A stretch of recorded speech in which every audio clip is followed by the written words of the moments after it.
My aunt accidentally sent me a video of my family calling me a pathetic failure while I had been paying for their bills for years. She should be grateful they laughed. I stayed silent until the next payment was due. My name is Vanessa. I am 34 years old, and I am the founder of a highly successful software company, though my family has no idea. Sitting in my home office in Chicago, I watched that video, picked up my phone, and cut off their funding forever. Before I continue this story, let me know where you are watching from in the comments below. Hit like and subscribe if you have ever realized that the family you were sacrificing everything to protect was actually the very thing you needed protection from. The afternoon the video arrived, I was sitting in my home office high above the Chicago skyline. The floor-to-ceiling windows offered a panoramic view of the city, a beautiful testament to the life I had built entirely on my own. I was a software engineer and the founder of a highly successful business-to-business logistics software company. My platforms optimized supply chains for major global retailers, and that very afternoon, I was reviewing the final paperwork for a multi-million-dollar enterprise contract.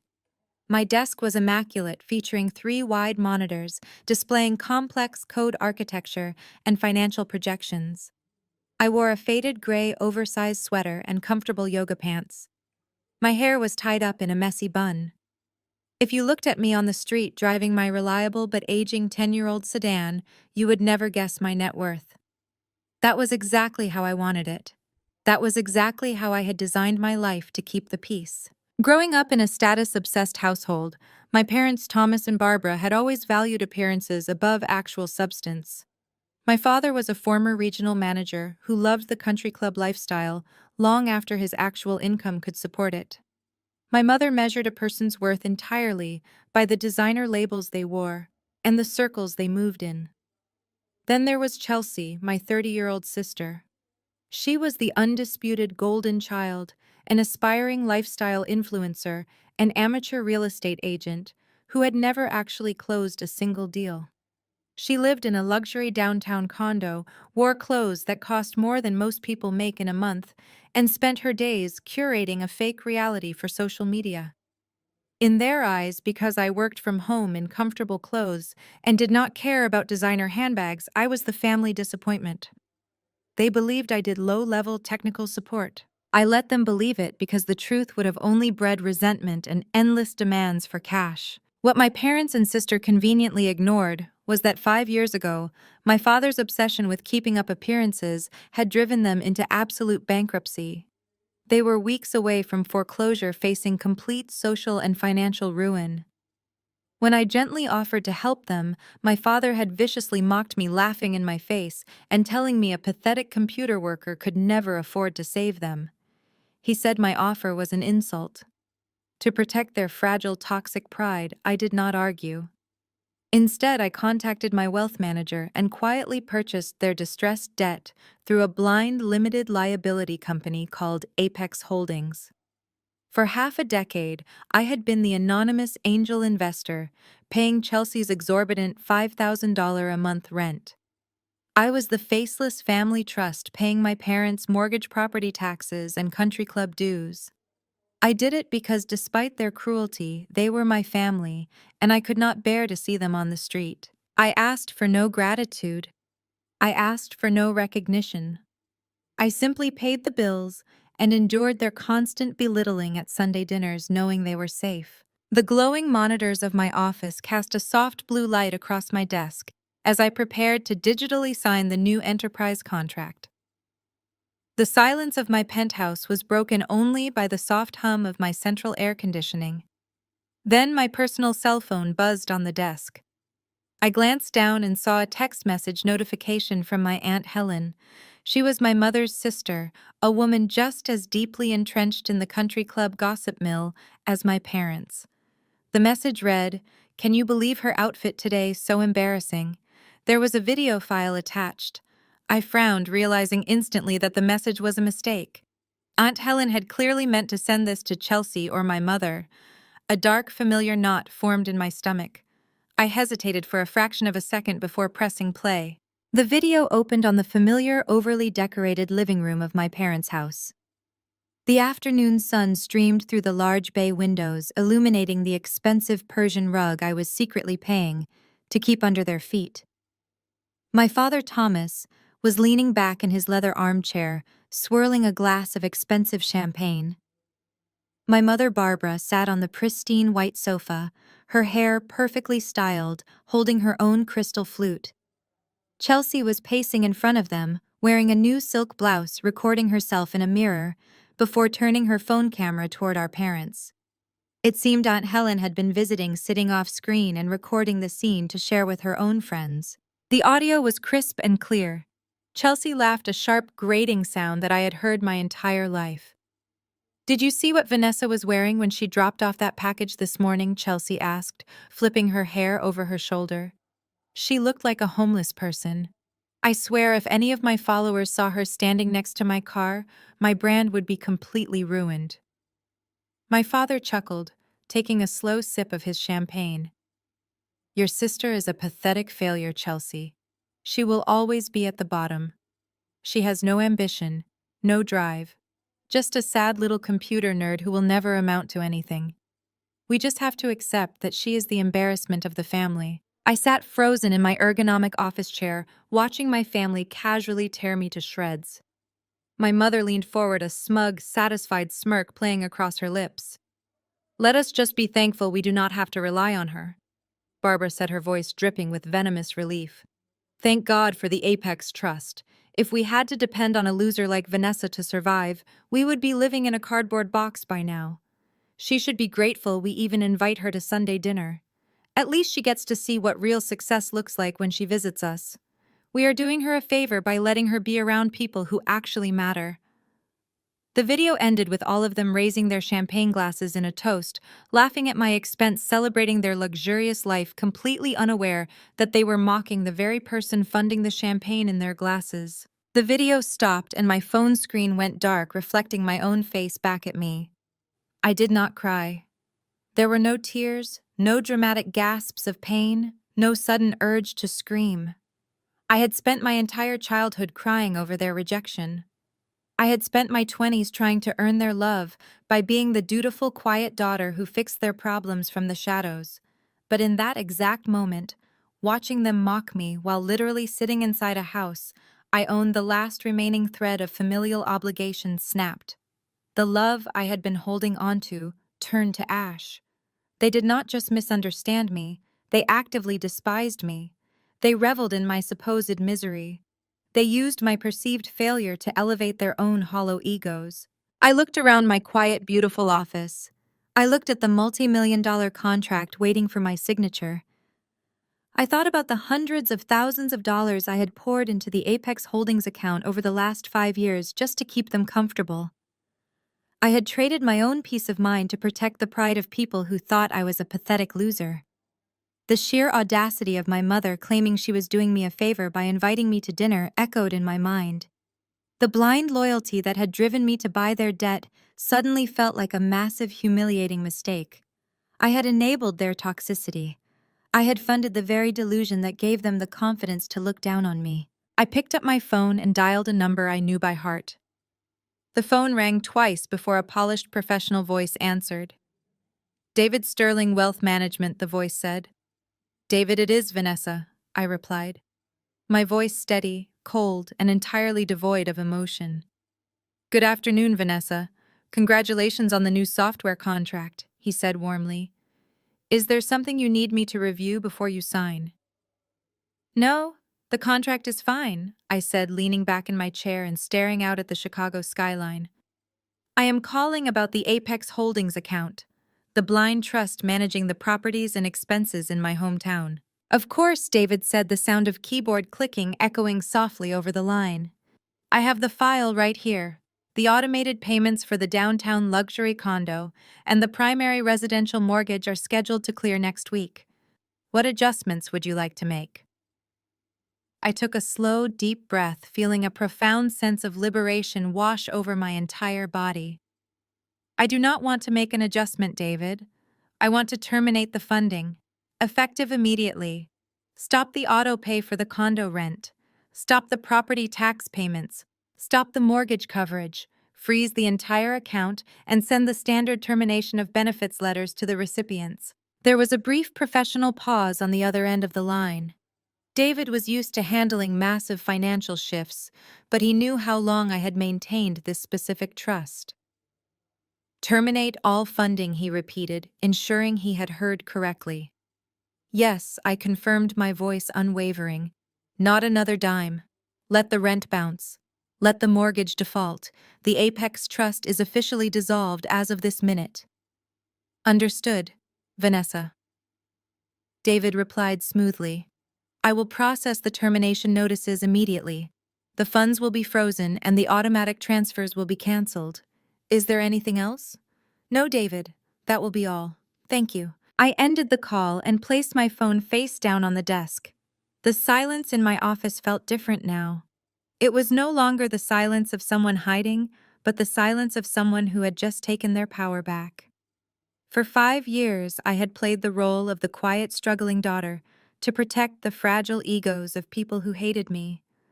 I had let them insult my clothes, my career, and my life, all while paying for the roof over their heads. They thought I was a pathetic failure who belonged at the bottom. They thought the Apex Trust was their endless, magical safety net. I turned back to my monitors and signed the massive software contract, securing my company's expansion into global markets. I felt a small, genuine smile touch my lips. My family wanted to see what real success looked like. They wanted to laugh at the struggling computer nerd while raising glasses of champagne they could not afford. Very well. I would let them have their Sunday dinner. I would let them continue their performance for just a little while longer. But the well had run dry and the clock was ticking. The automated termination letters would arrive in the mail soon, and the payments would bounce by the end of the week. I leaned back and watched the clouds move over the city, knowing that the perfect, luxurious world my family thought they controlled was about to collapse completely, and this time, the pathetic failure was not going to save them. 2 days later, I pulled my decade-old sedan into the sweeping circular driveway of my parents' suburban estate. The meticulously manicured lawn and the pristine white columns of the portico looked exactly as they always did, projecting an image of generational wealth and unshakable stability. I parked near the back, safely hidden behind my father's leased luxury SUV and Chelsea's spotless imported convertible. Before stepping out of the car, I glanced down at my outfit. I had deliberately chosen an oversized, slightly faded gray knit sweater I had bought from a thrift store years ago, paired with plain dark jeans and scuffed loafers. It was my designated Sunday dinner uniform, carefully curated to play the exact role they expected of me. I was the struggling, low-level IT worker, the cautionary tale of the family, the daughter who had failed to launch. I walked up the brick pathway and pushed the heavy oak front door open, stepping into the grand foyer. The scent of roasted garlic and expensive heavy perfume immediately hit me. From the formal dining room, the clinking of crystal glasses and loud, boisterous laughter echoed through the hallway. I maintained a perfectly neutral expression as I walked into the room. My mother Barbara was the first to notice my arrival. Her smile instantly vanished, replaced by a deep theatrical sigh as her eyes raked over my faded sweater. "Vanessa, you made it," Barbara said, her tone laced with poorly concealed disappointment. "I see you are still refusing to invest in a proper wardrobe. I told you last week I would gladly take you to a department store and buy you something decent. It is simply embarrassing to have you show up looking like a vagrant when we have such a beautiful home." I smiled politely, pulling out a chair at the far end of the long mahogany table. "I am perfectly comfortable, Mom," I replied softly. "The sweater keeps me warm." My father Thomas did not even look up from his plate. He waved a dismissive hand in my direction while chewing a piece of steak. "Leave her alone, Barbara. You cannot teach taste to someone who has no ambition. If she wants to look like she fixes computers in a basement for a living, let her. We have more important things to discuss." Sitting directly across from me was Chelsea. She looked like she had just stepped off a magazine cover wearing a tailored silk dress and heavy, flawless makeup. She offered me a sympathetic pout that was entirely fake. "It is okay, Vanessa. Not everyone is meant for the spotlight. Some people are just destined to be background characters. You should not feel bad about it. I placed my napkin on my lap and poured myself a glass of water. I did not feel bad at all. In fact, looking at the three of them sitting in a house I secretly owned, drinking wine I had indirectly paid for, I felt a profound sense of clinical fascination. They were like actors in a play who did not realize the stage was about to collapse beneath them. The atmosphere in the room was thick with arrogance. Thomas leaned back in his custom-upholstered chair, swirling his red wine with the air of a conquering king. He immediately launched into a monologue about his recent triumphs at the exclusive Oak Ridge Country Club. It was a membership that cost thousands of dollars a month, a fee seamlessly covered by the blind trust I had established. The golf tournament yesterday was spectacular, Thomas announced loudly, making sure I was paying attention. I played 18 holes with the regional director of Chase Manhattan and the CEO of a major tech firm. Real movers and shakers, people who actually understand wealth creation and legacy.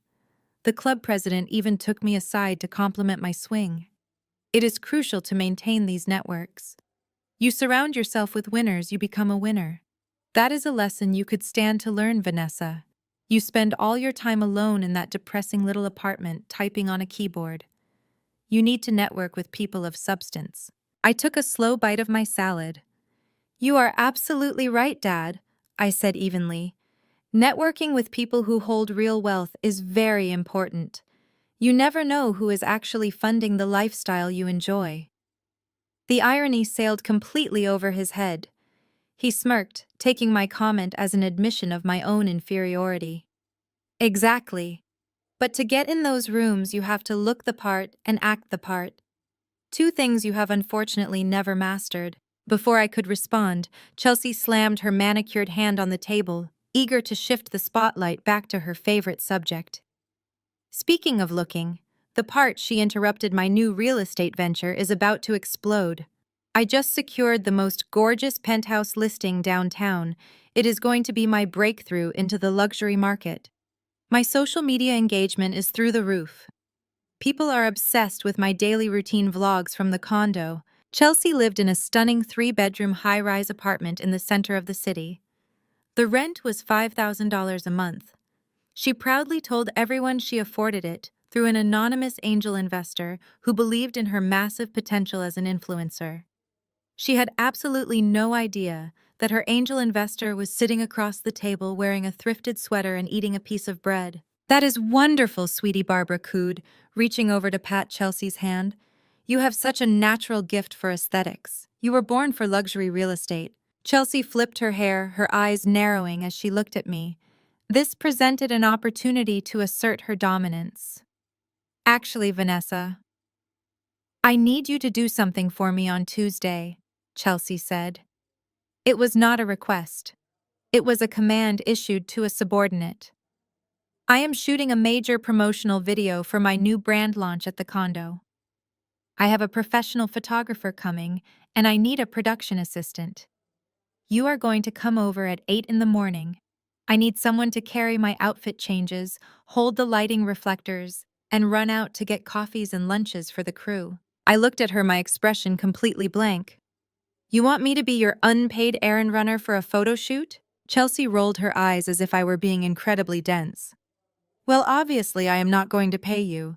It is family helping family. Besides, it will be good for you. You need to get out of that depressing, cramped apartment of yours and see what real success looks like. Spending a day in my luxury condo will give you something to aspire to. You can see how people with actual drive live their lives. Consider it a motivational experience. Barbara nodded enthusiastically. It is a wonderful idea, Chelsea. Vanessa, you should be grateful your sister is willing to include you in her professional life. It will be a nice break from whatever trivial IT troubleshooting you do all day. You might actually learn something about presenting yourself to the world. I placed my fork down on my plate. The silverware made a sharp, definitive clink against the fine china. I looked directly into Chelsea's expectant, entitled eyes. Then I looked at my mother, and finally at my father. I took a slow breath, savoring the absolute silence of the dining room before I spoke. No, I said softly. The single syllable hung in the air, heavy and disruptive. Chelsea blinked, her perfectly sculpted eyebrows furrowing in confusion. "Excuse me," she snapped. "I said no, Chelsea. I will not be coming to your condo on Tuesday. I will not carry your bags. I will not hold your lighting, and I will not fetch your coffee. I have my own work to do, and I am not available to act as your unpaid assistant." The reaction was instantaneous and explosive. The polite, arrogant facade of the Sunday dinner shattered into pure, unadulterated hostility. Barbara gasped, placing a hand over her chest as if she had been physically struck. "Vanessa, how dare you speak to your sister that way? She is offering you a chance to be part of something important, and you throw it back in her face. You are unbelievably selfish." Chelsea's face turned red with fury. "Are you serious right now?" she demanded, her voice rising to a shrill pitch. "You literally do nothing all day. You sit at home in sweatpants restarting computers for a living. I am building a brand. I am building a real estate empire. I ask you for one tiny favor, and you are too lazy to help me. This is exactly why you are a failure. You have no work ethic. You have no loyalty to this family." Thomas slammed his fist onto the table, rattling the wine glasses. "That is enough, Vanessa." He barked, his face contorting into a mask of pure rage. "You will do exactly as your sister asks. We do not tolerate that kind of disrespectful, ungrateful attitude in this house. We invite you here. We feed you. We try to include you in our lives despite the fact that you bring absolutely nothing to the table. The least you can do is support the person in this family who is actually making something of herself." I sat perfectly still, absorbing their venom without a single flinch. Every insult they hurled at me was a nail in their own coffin. They called me useless while I paid the mortgage on the house we were sitting in. They called me lazy while my software company generated millions in revenue. They called me selfish while they drained my bank accounts to fund their delusions of grandeur. "You owe this family," Thomas continued, pointing a trembling finger at me. "You have always been a dead weight. You take and you take and you never give anything back. Chelsea is going to be a star. She is going to elevate the family name.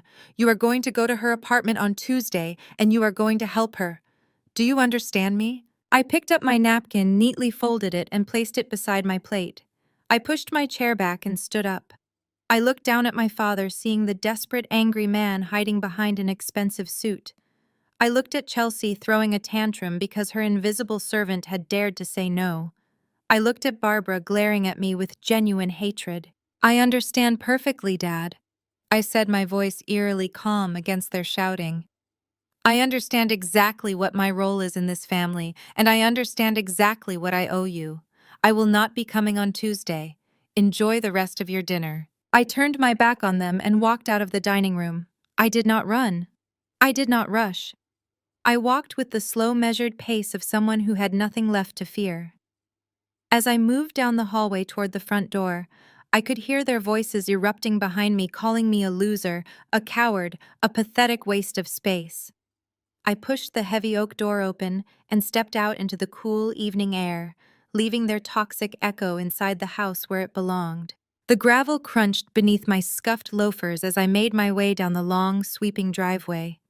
Behind me, the heavy oak door remained firmly shut, but the muffled sounds of my family's outrage still seeped through the thick walls of the estate. I could hear my mother's shrill voice echoing from the dining room, complaining about my unbelievable audacity. I could hear my father bellowing about respect. And piercing through it all was Chelsea screaming that I was nothing but a dead-end loser who would never understand what real success looks like. I reached my old, reliable sedan, parked in the shadows at the edge of the property. I did not rush to open the door. Instead, I leaned against the cool metal of the car and looked back at the sprawling, brightly lit mansion. The massive bay windows glowed warmly in the dark, showcasing the crystal chandeliers and the curated perfection of their lives. I smiled pleasantly into the cool night air. I had left the house without defending myself, without screaming back, and without telling them the truth. They thought my silence was cowardice. They thought I had retreated in shame. They had absolutely no idea that my silence was simply the calm before the storm. Standing there in the dark, the echoes of their coordinated verbal attack faded, replaced by a much older, much more painful memory. My father's booming voice from tonight sounded exactly like it had 5 years ago. The arrogance was identical. The sheer blinding entitlement had not changed a single bit. But 5 years ago, I had not smiled. 5 years ago, their cruelty had nearly broken me. 5 years ago, this very estate had been days away from public foreclosure. My father Thomas had lost his lucrative position as a regional manager after a series of catastrophic business decisions. But instead of adjusting his lifestyle, he doubled down. He refused to cancel his expensive country club memberships. My mother Barbara refused to stop hosting lavish, catered dinners for her socialite friends. Chelsea, who was 25 at the time, demanded they continue funding her luxury vacations and designer wardrobe because she claimed she needed to maintain her image to find a wealthy husband. They bled their savings dry to keep up a facade of generational wealth. Eventually, the bank came knocking. The foreclosure notices piled up on the kitchen counter, hidden beneath glossy fashion magazines. At that time, my software logistics company had just secured its first major round of venture capital funding. I was working 80-hour weeks, pouring every ounce of my energy into building my empire. When I found out through a mutual family friend that my parents were about to lose their home and be publicly humiliated, my heart ached for them. Despite the years of emotional neglect, despite always being treated as the family scapegoat, I still loved them. I thought this was my chance to finally earn their respect. I thought that if I saved them, they would finally see my worth. I remember driving to the house on a rainy Tuesday evening. I had a certified cashier's check in my purse drawn from my newly acquired business funds. The amount was enough to clear their immediate debt, pay the back taxes, and keep the house out of foreclosure. I walked into the very same dining room I had just left tonight. My parents were sitting at the table looking pale and desperate, arguing over which pieces of art they could secretly pawn. Chelsea was crying in the corner because her credit card had been declined at a high-end boutique. I sat down across from my father and placed the certified check on the mahogany table. I told him I knew about the bank. I told him I wanted to help. I explained that my software company was doing well and that I could cover the debt. I did not ask for gratitude. I just asked them to let me be there for them. I will never forget the look on my father's face. The desperation instantly vanished, replaced by a sneer of absolute disgust. He looked at the check, then looked at my thrifted clothes and burst into a loud, mocking laugh.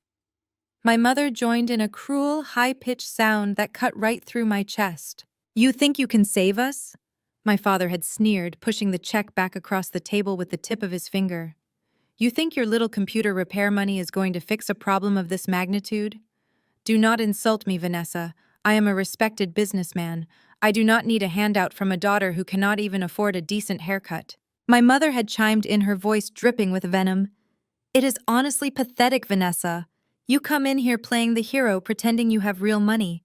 We need hundreds of thousands of dollars, not whatever pennies you scrape together fixing laptops. Take your little check and go home. We have real connections. We will find a real investor. We do not need charity from the family disappointment." Chelsea had stood up, wiping her fake tears, and pointed at the door. "You are so delusional, Vanessa. You are a dead-end loser who will never understand what real success looks like. Dad is going to fix this because he is actually smart. Just leave. You are embarrassing yourself." They had viciously mocked me when I offered them a lifeline. They would rather lose their home, lose their social standing, and lose everything they valued than admit that the daughter they despised had succeeded where they had failed. They needed me to be a failure so they could feel superior. My success was a direct threat to their entire worldview. I had taken my check, walked out of the house, and cried the entire drive back to my tiny apartment. But the tears were not just from the humiliation. They were tears of profound realization. I finally understood that their pride was a terminal illness. If I gave them the money directly, they would tear it up just to prove a point, and then they would end up homeless. The very next morning, I wiped my tears, drove to the financial district, and walked into the office of my wealth manager, David. I told him I needed to set up a blind, limited liability company. I needed it to be completely untraceable. No public records tying my name to the accounts. No communication linking the funds back to my software company. David worked quickly and efficiently. By the end of the week, Apex Holdings was officially incorporated. Through Apex Holdings, David's team contacted the bank holding my parents' debt. We bought the debt outright. We paid the back taxes. We restructured their mortgage so the payments were incredibly low, and then we anonymously covered those payments every single month. When Chelsea decided she needed to move into a luxury downtown condo to pursue her ridiculous influencer career, she applied for a lease she could never afford. The leasing office rejected her. I had David's team step in as an anonymous angel investor acting through Apex Holdings. I paid the exorbitant $5,000 monthly rent covering every single dime so my sister could pretend she was living a life of luxury. I did it all in secret to protect their pride. I kept a roof over their heads because I stupidly believed that family was supposed to protect each other even when they were cruel.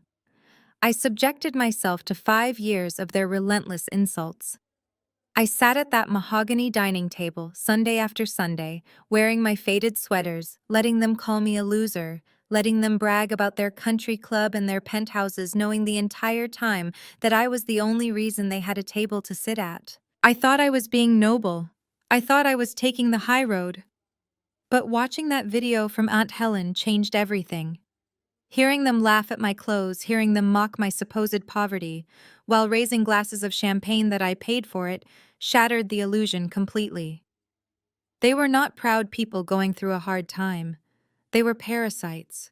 They fed on my silent generosity and used the energy it gave them to try and destroy my self-esteem. Standing by my car in the cool evening air, I traced the edge of the door handle. The memory of their mockery from 5 years ago perfectly mirrored the verbal attack I had just endured inside.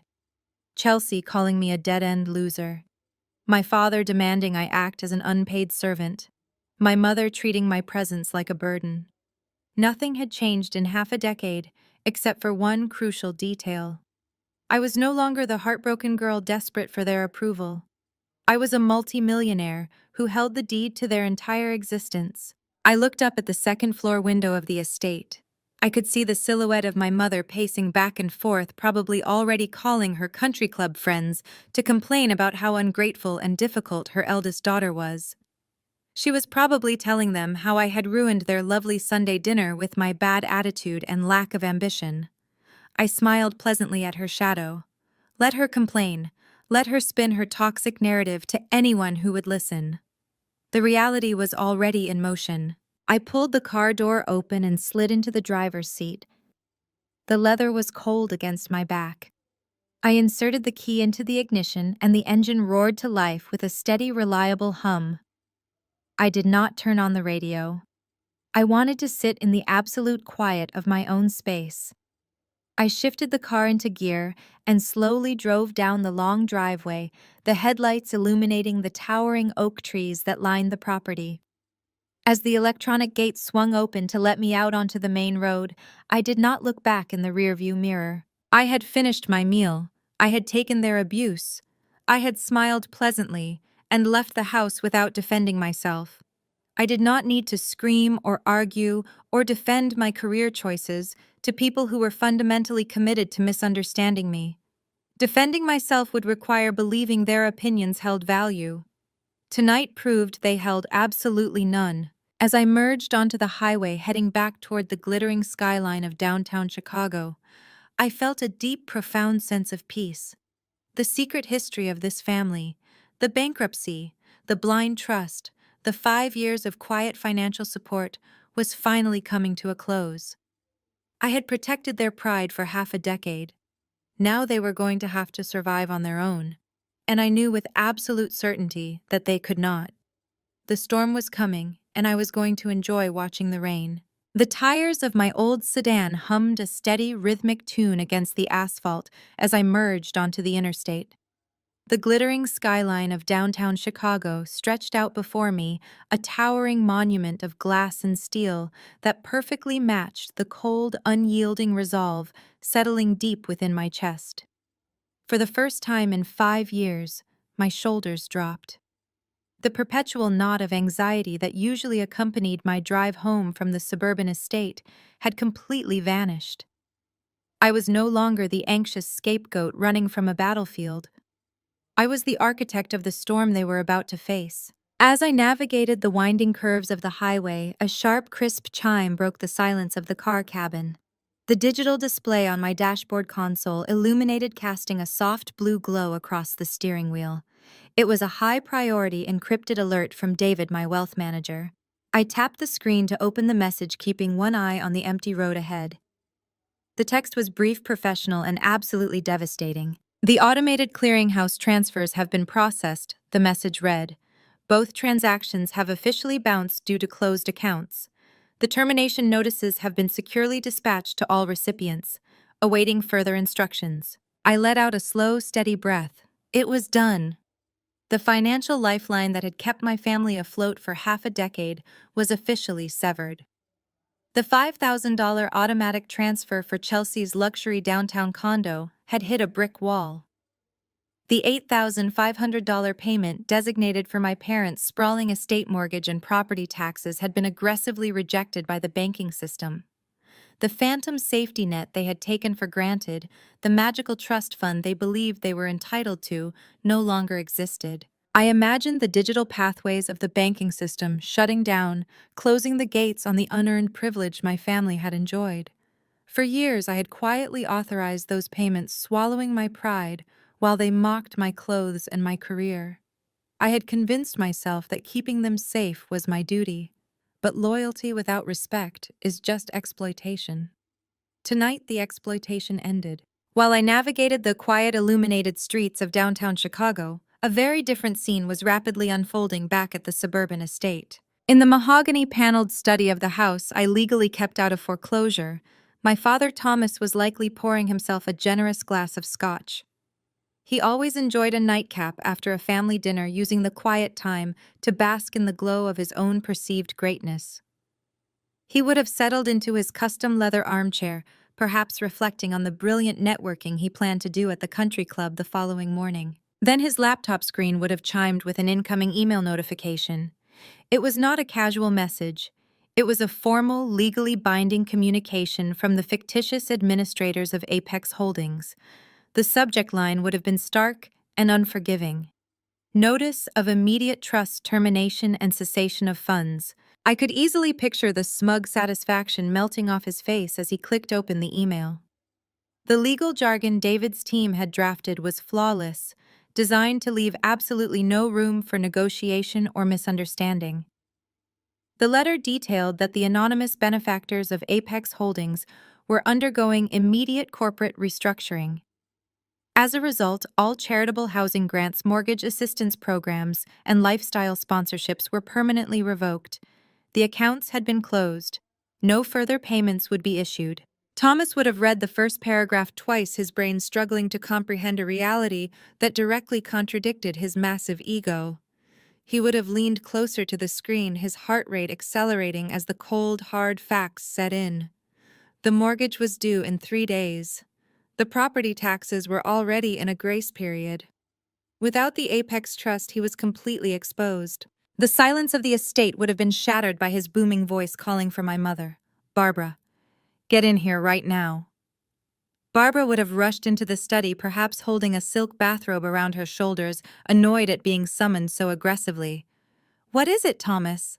She would have snapped, still irritated by my earlier defiance at the dinner table. "Why are you shouting?" "Read this," he would have demanded, spinning the laptop around so she could see the screen.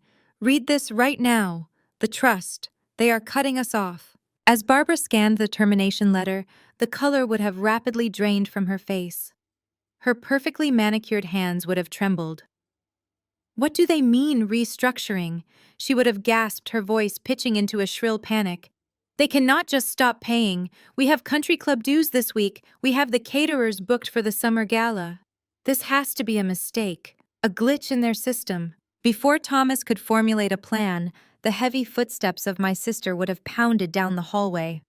Chelsea would have burst into the study, her phone clutched in her shaking hand, her face a mask of absolute terror. Dad Chelsea would have screamed, completely forgetting her carefully curated influencer persona. My landlord just emailed me. The rent payment bounced. The automated transfer was rejected by the bank. They said if I do not have a certified check for $5,000 by Wednesday, they are posting an eviction notice on my door. The reality of their situation would have crashed down on them all at once. The golden child was about to be thrown out of her high-rise sanctuary. The proud patriarch was about to lose his mansion. The socialite mother was about to face the ultimate humiliation of poverty. Thomas, driven by pure, unchecked desperation, would have grabbed his cell phone. For 5 years, he had communicated with Apex Holdings through a single dedicated phone number managed by a proxy service David had set up. Thomas dialed the number, his fingers pressing the screen with frantic urgency. He put the phone on speaker, waiting for the familiar professional voice of the trust administrator to answer and explain that this was all just a terrible administrative error. Instead, a cold, automated operator voice echoed through the mahogany study. The number you have reached is no longer in service. Please check the number and try your call again. He would have hung up and dialed again, his breathing growing shallow and fast. Again, the automated voice delivered the exact same message. He tried a third time, a fourth time. He scoured the email for a new contact number, a reply address, a physical office location. There was nothing. The email was generated from a no-reply server. The phone number was dead. The anonymous angel investors who had funded their lavish, arrogant lifestyle had simply vanished into thin air, leaving them completely stranded. Chaos erupted in the study. Chelsea began to sob hysterically, demanding that Thomas fix the situation immediately. She screamed that she could not lose her condo, that her brand would be destroyed, that her followers would find out she was a fraud. Barbara began hyperventilating, clutching the edge of the desk, crying about the absolute social ruin they were about to face. She wailed about the country club, about her friends, about the embarrassment of being poor. Thomas shouted at both of them to shut up, his face purple with rage and fear. He slammed his fists against the desk, surrounded by the physical evidence of a wealth he did not actually own. The fortress of their arrogance was crumbling brick by brick, and they had absolutely no one to blame but themselves. While their world descended into terrifying chaos, I pulled my car into the secured private underground parking garage of my downtown high-rise. I parked the old sedan in my designated spot, grabbed my purse, and walked toward the private elevator. The biometric scanner read my fingerprint, and the sleek metal doors slid open, whisking me silently up to the penthouse floor. I stepped out of the elevator and into my home. The space was vast, modern, and perfectly quiet. Floor-to-ceiling windows framed the spectacular city skyline, a glittering sea of lights that stretched out for miles. I placed my keys on the entryway console and slipped off my shoes, letting my bare feet sink into the plush custom rugs. I walked into the kitchen, a stunning masterpiece of dark marble and brushed steel. I opened the temperature-controlled wine fridge and selected a bottle of vintage red wine that cost more than the thrifted sweater I was currently wearing. I took my time. I enjoyed the precise, heavy weight of the crystal glass in my hand. I enjoyed the rich, complex aroma of the wine as I poured it. I enjoyed the absolute, unbreakable silence of my own sanctuary. I picked up my cell phone from the counter. There were no new messages from my family. They were too busy drowning in their own panic to even think about the daughter they had just spent 2 hours insulting. They would not call me tonight. They believed I was completely useless, a struggling IT worker who could not possibly help them with a financial crisis of this magnitude. They would not reach out to the scapegoat until they had exhausted absolutely every other option. I opened the settings on my phone and toggled the device into airplane mode. I disabled the Wi-Fi. I turned off every single notification. The screen went dark, severing my final connection to the outside world. I carried my glass of wine into the master bedroom. The city lights provided a soft, ambient glow across the crisp white linens of my king-sized bed. I took a slow sip of the wine, savoring the rich flavor, letting the warmth spread through my chest. The heavy, suffocating burden of protecting people who despised me was finally gone. I did not have to hide my success anymore. I did not have to absorb their toxic insults to keep them safe. I had handed them exactly what they asked for, a life without my involvement. I set the empty glass on the nightstand and climbed into bed. The sheets were cool and incredibly soft. I closed my eyes, listening to the faint, distant hum of the city below. There was no anxiety keeping me awake. There was no dread about the next family dinner. There was only the profound, satisfying knowledge that justice was currently unfolding miles away exactly as I had designed it as.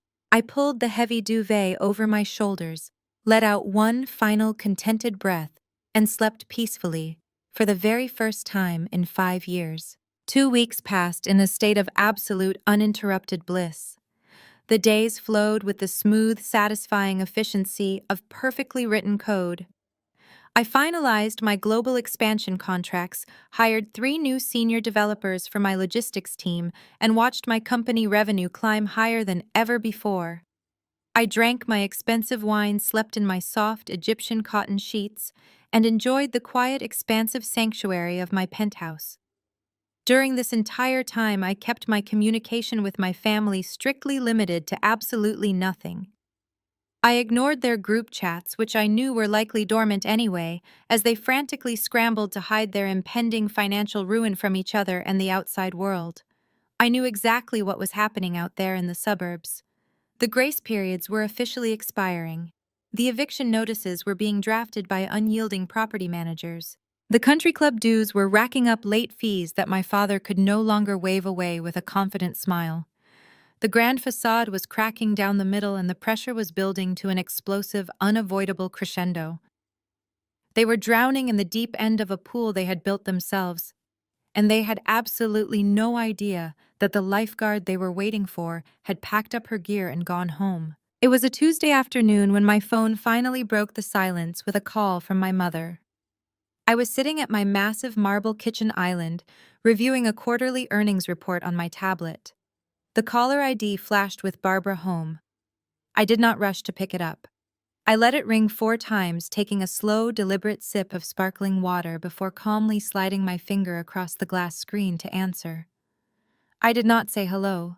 I did not offer a greeting. I just waited, letting the open line broadcast my quiet indifference. "Vanessa?" My mother gasped, her voice trembling with a manufactured hysterical panic that belonged on a daytime soap opera stage. "Oh, thank God you answered your phone. It is a disaster. It is an absolute unimaginable nightmare." I held the phone slightly away from my ear for a moment, letting her shrill, breathless performance echo in the quiet, empty space of my kitchen. "What is wrong, Mom?" I asked, injecting just enough mild, polite concern into my voice to keep her talking. "It is! Chelsea!" Barbara cried, her breathing deliberately shallow and fast to convey maximum distress. "She is in terrible trouble. There has been a massive mistake with her angel investors. Some sort of ridiculous, incompetent administrative error with the trust fund that pays for her condo. The bank froze the accounts without any warning whatsoever, and her landlord is being completely and utterly unreasonable. They are threatening to kick her out by the end of the week if she does not hand over a certified check for $5,000 today. It is a complete misunderstanding, of course, but the leasing office refuses to listen." I smiled, a genuine wide smile that stretched across my face and reached all the way up to my eyes.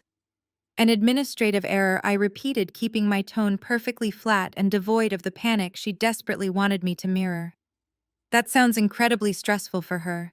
Have they tried calling the trust administrators to sort it out?" "We have tried everything," Barbara wailed conveniently, skipping over the fact that the phone number they possessed was permanently disconnected and the email addresses were dead ends. "They are doing some massive corporate restructuring, and the funds are tied up in legal red tape right now.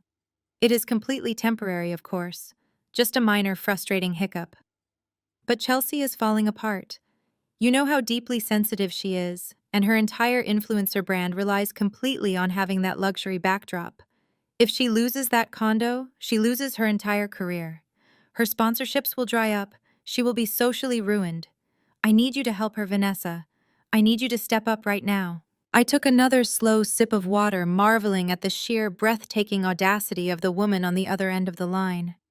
"How exactly am I supposed to help her with a $5,000 rent payment, Mom?" "I need you to take out a cash advance," Barbara said, her tone suddenly shifting away from the hysterical weeping mother and transforming directly into a commanding entitled dictator.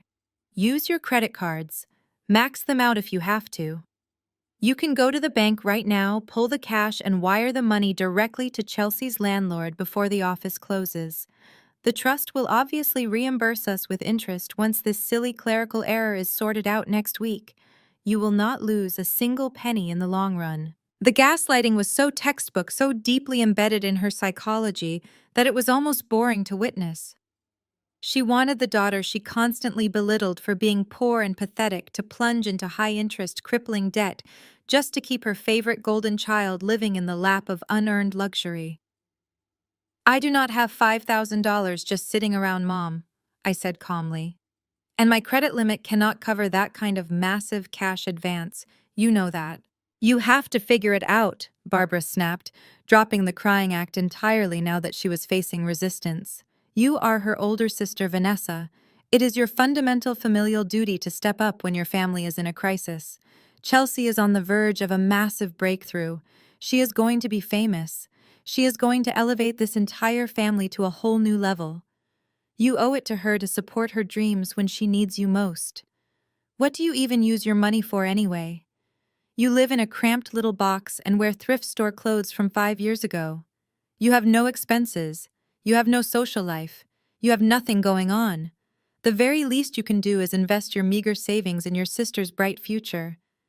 It is the only way you will ever contribute anything meaningful to this family's legacy." I leaned forward, resting my elbows on the cool, polished marble of my kitchen island. "Mom, listen to yourself," I said, my voice dropping to a low, quiet register that cut right through her frantic, aggressive energy.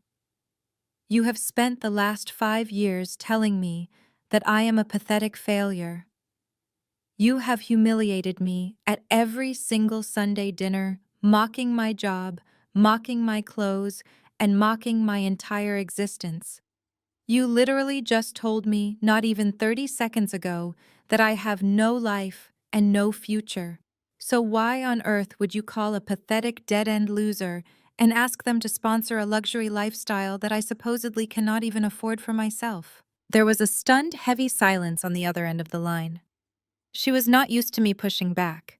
She was certainly not used to me using her own cruel words as a shield against her demands. "Vanessa," she stammered, scrambling frantically for any kind of emotional leverage. "This is not the time to be petty and jealous. Your sister is going to be thrown out on the street. She is going to be homeless." "If she is going to be homeless," I replied with absolute freezing calm, "then she should pack her designer bags, box up her ring lights, and move back into her childhood bedroom at your house. That is what normal struggling adults do when they cannot afford their rent. I am not maxing out my credit cards for Chelsea. I am not going into debt for her brand. I am not paying a single dime." I heard a sudden scuffle on the other end of the line, followed by the heavy, aggressive, panting breath of my father. He had clearly been hovering nearby the entire time, listening on speakerphone, waiting in the shadows to see if Barbara could successfully extract the cash from their designated scapegoat. When she failed, his wounded pride and absolute terror took over. "You ungrateful, miserable little brat!" Thomas bellowed directly into the receiver, his voice vibrating with pure, unfiltered venom. "How dare you speak to your mother that way? How dare you turn your back on your own flesh and blood when she desperately needs you?" I held the phone steadily, completely unaffected by his roaring. "I am not turning my back, Dad. I am just being realistic. Remember how much you love the word realistic. You told me my career was a complete joke. You told me I would never amount to anything in the real world. Well, this is the reality of my joke of a career. I cannot save you. I do not have the funds to fix a $5,000 mistake. If you had a real career, you could actually help this family for once in your miserable life." Thomas screamed, his blinding arrogance preventing him from seeing the staggering hypocrisy of begging for money from someone he considered entirely beneath him. "You are completely useless. You have always been useless. You are a selfish, bitter, miserable disappointment, and you will die alone in that cheap, depressing apartment of yours because nobody will ever tolerate you. Do not ever ask us for anything again. Do not even bother showing up here." He slammed the receiver down so violently that the audio cracked and popped before the line went completely dead. I slowly lowered the phone from my ear and set it back down gently on the marble counter. I looked out the floor-to-ceiling windows at the sprawling, magnificent view of the city I had conquered through my own relentless hard work. A soft, genuine musical laugh escaped my lips, filling the quiet space of my penthouse. They were completely cornered. They were desperate, terrified, and violently turning on each other to avoid looking in the mirror. The golden child was about to lose her towering castle. The proud patriarch was about to lose his mind. And the useless, selfish, pathetic disappointment was simply going to pour herself another glass of wine and go back to running her empire. I picked up my tablet again, my mind instantly shifting back to the quarterly earnings report. The numbers were flawless, projecting a massive surge in profits for the upcoming fiscal year. I felt no guilt, no remorse, and no lingering sense of obligation.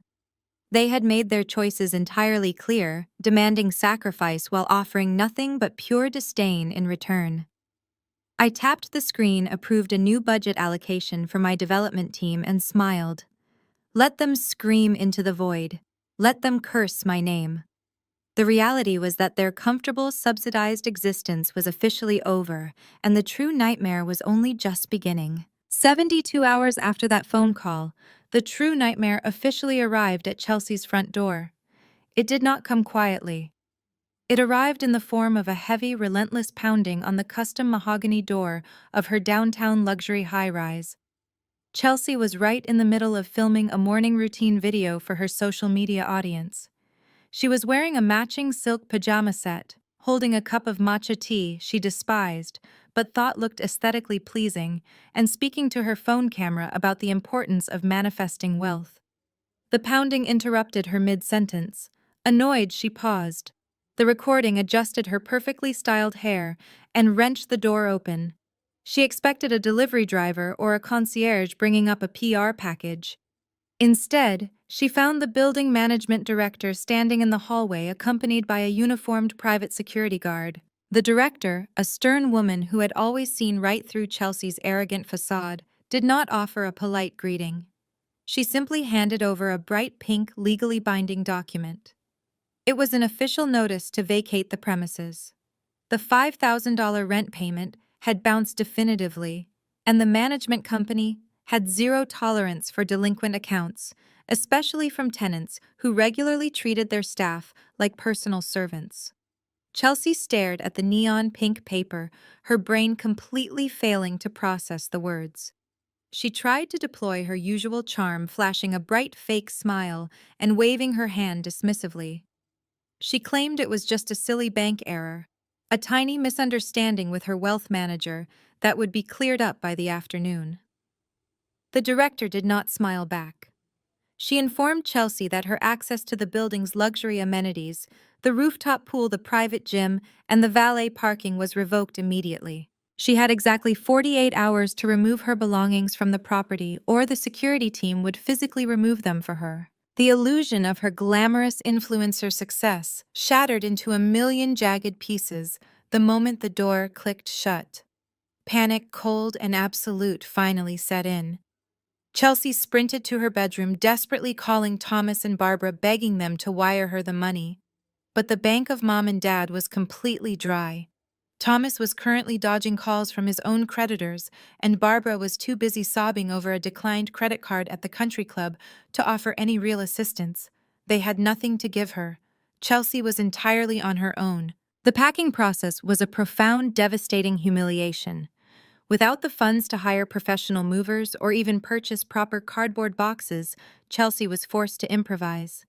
She walked to the corner convenience store, her face hidden behind oversized designer sunglasses, and bought 3 boxes of heavy-duty black garbage bags. Back in the penthouse, the pristine aesthetic of her fake life was dismantled. She began frantically shoving her expensive, carefully curated wardrobe into the thick plastic sacks. Designer dresses, cashmere sweaters, and limited edition handbags were violently crumpled and tossed in alongside tangled charging cords and ring lights. The fragrant scent of her expensive perfumes mixed with the cheap industrial smell of the black plastic bags. She dragged the heavy, misshapen sacks across the imported hardwood floors, her manicured nails chipping as she wrestled with the drawstrings. Every bag she filled was a physical manifestation of her failure. Her entire brand was built on portraying an elite, untouchable lifestyle.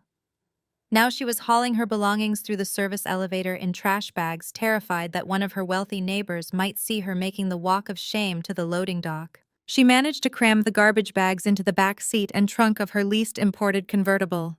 The car was so overstuffed that she could barely see out of the rearview mirror. Chelsea drove out of the city limits, leaving the glittering downtown skyline behind her and headed toward the suburbs. She pulled into the sweeping circular driveway of my parents' estate, the tires crunching against the gravel. Barbara happened to be standing on the front portico holding a cup of coffee and trying to project an air of calm to the neighborhood. When she saw Chelsea pull up, her face dropped in absolute horror. She watched as her golden child popped the trunk, revealing a mountain of black trash bags bulging against the pristine leather interior of the luxury car. Barbara rushed down the steps, her voice a frantic, hushed whisper. She demanded to know what Chelsea was doing, terrified that the country club neighbors across the street might be looking out their windows. Chelsea burst into hysterical tears, dropping a heavy bag onto the manicured lawn. She screamed that she had lost everything, that her life was ruined, and that she had nowhere else to go. Moving back into her childhood bedroom felt like a prison sentence. The room was far too small to accommodate the massive inflated ego she had developed over the last 5 years. It was even smaller when crammed with dozens of garbage bags bursting with clothes, cosmetics, and photography equipment. Tripods and ring lights were awkwardly wedged between her old teenage bed and the vintage vanity. The pristine minimalist aesthetic she required to film her content was gone, replaced by suffocating, unorganized clutter. She could not film a single video. She could not take a single photo. If her followers saw the cramped, messy reality of her childhood bedroom, the entire facade would instantly crumble. The influencer was officially silenced. The sheer volume of tension inside the house escalated to dangerous, suffocating levels. 3 massive narcissists, all stripped of their financial security, were suddenly trapped together in a sinking ship. Without the anonymous buffer of my silent payments, they were forced to look at each other, and they despised what they saw. The house, once a silent monument to their arrogance, transformed into an absolute war zone. Daily screaming matches became the new unavoidable soundtrack of the suburban estate. Thomas, completely consumed by the terror of his own impending foreclosure, took his mounting frustration out on everyone else. He paced the hallways, clutching past due notices from the bank, bellowing about the cost of electricity and the price of groceries. He screamed at Chelsea for taking too long in the shower, for leaving her trash bags in the hallway, and for failing to contribute a single dime to the household expenses. In a supreme twist of blinding hypocrisy, Thomas hurled the exact same insults at Chelsea that he had previously reserved exclusively for me.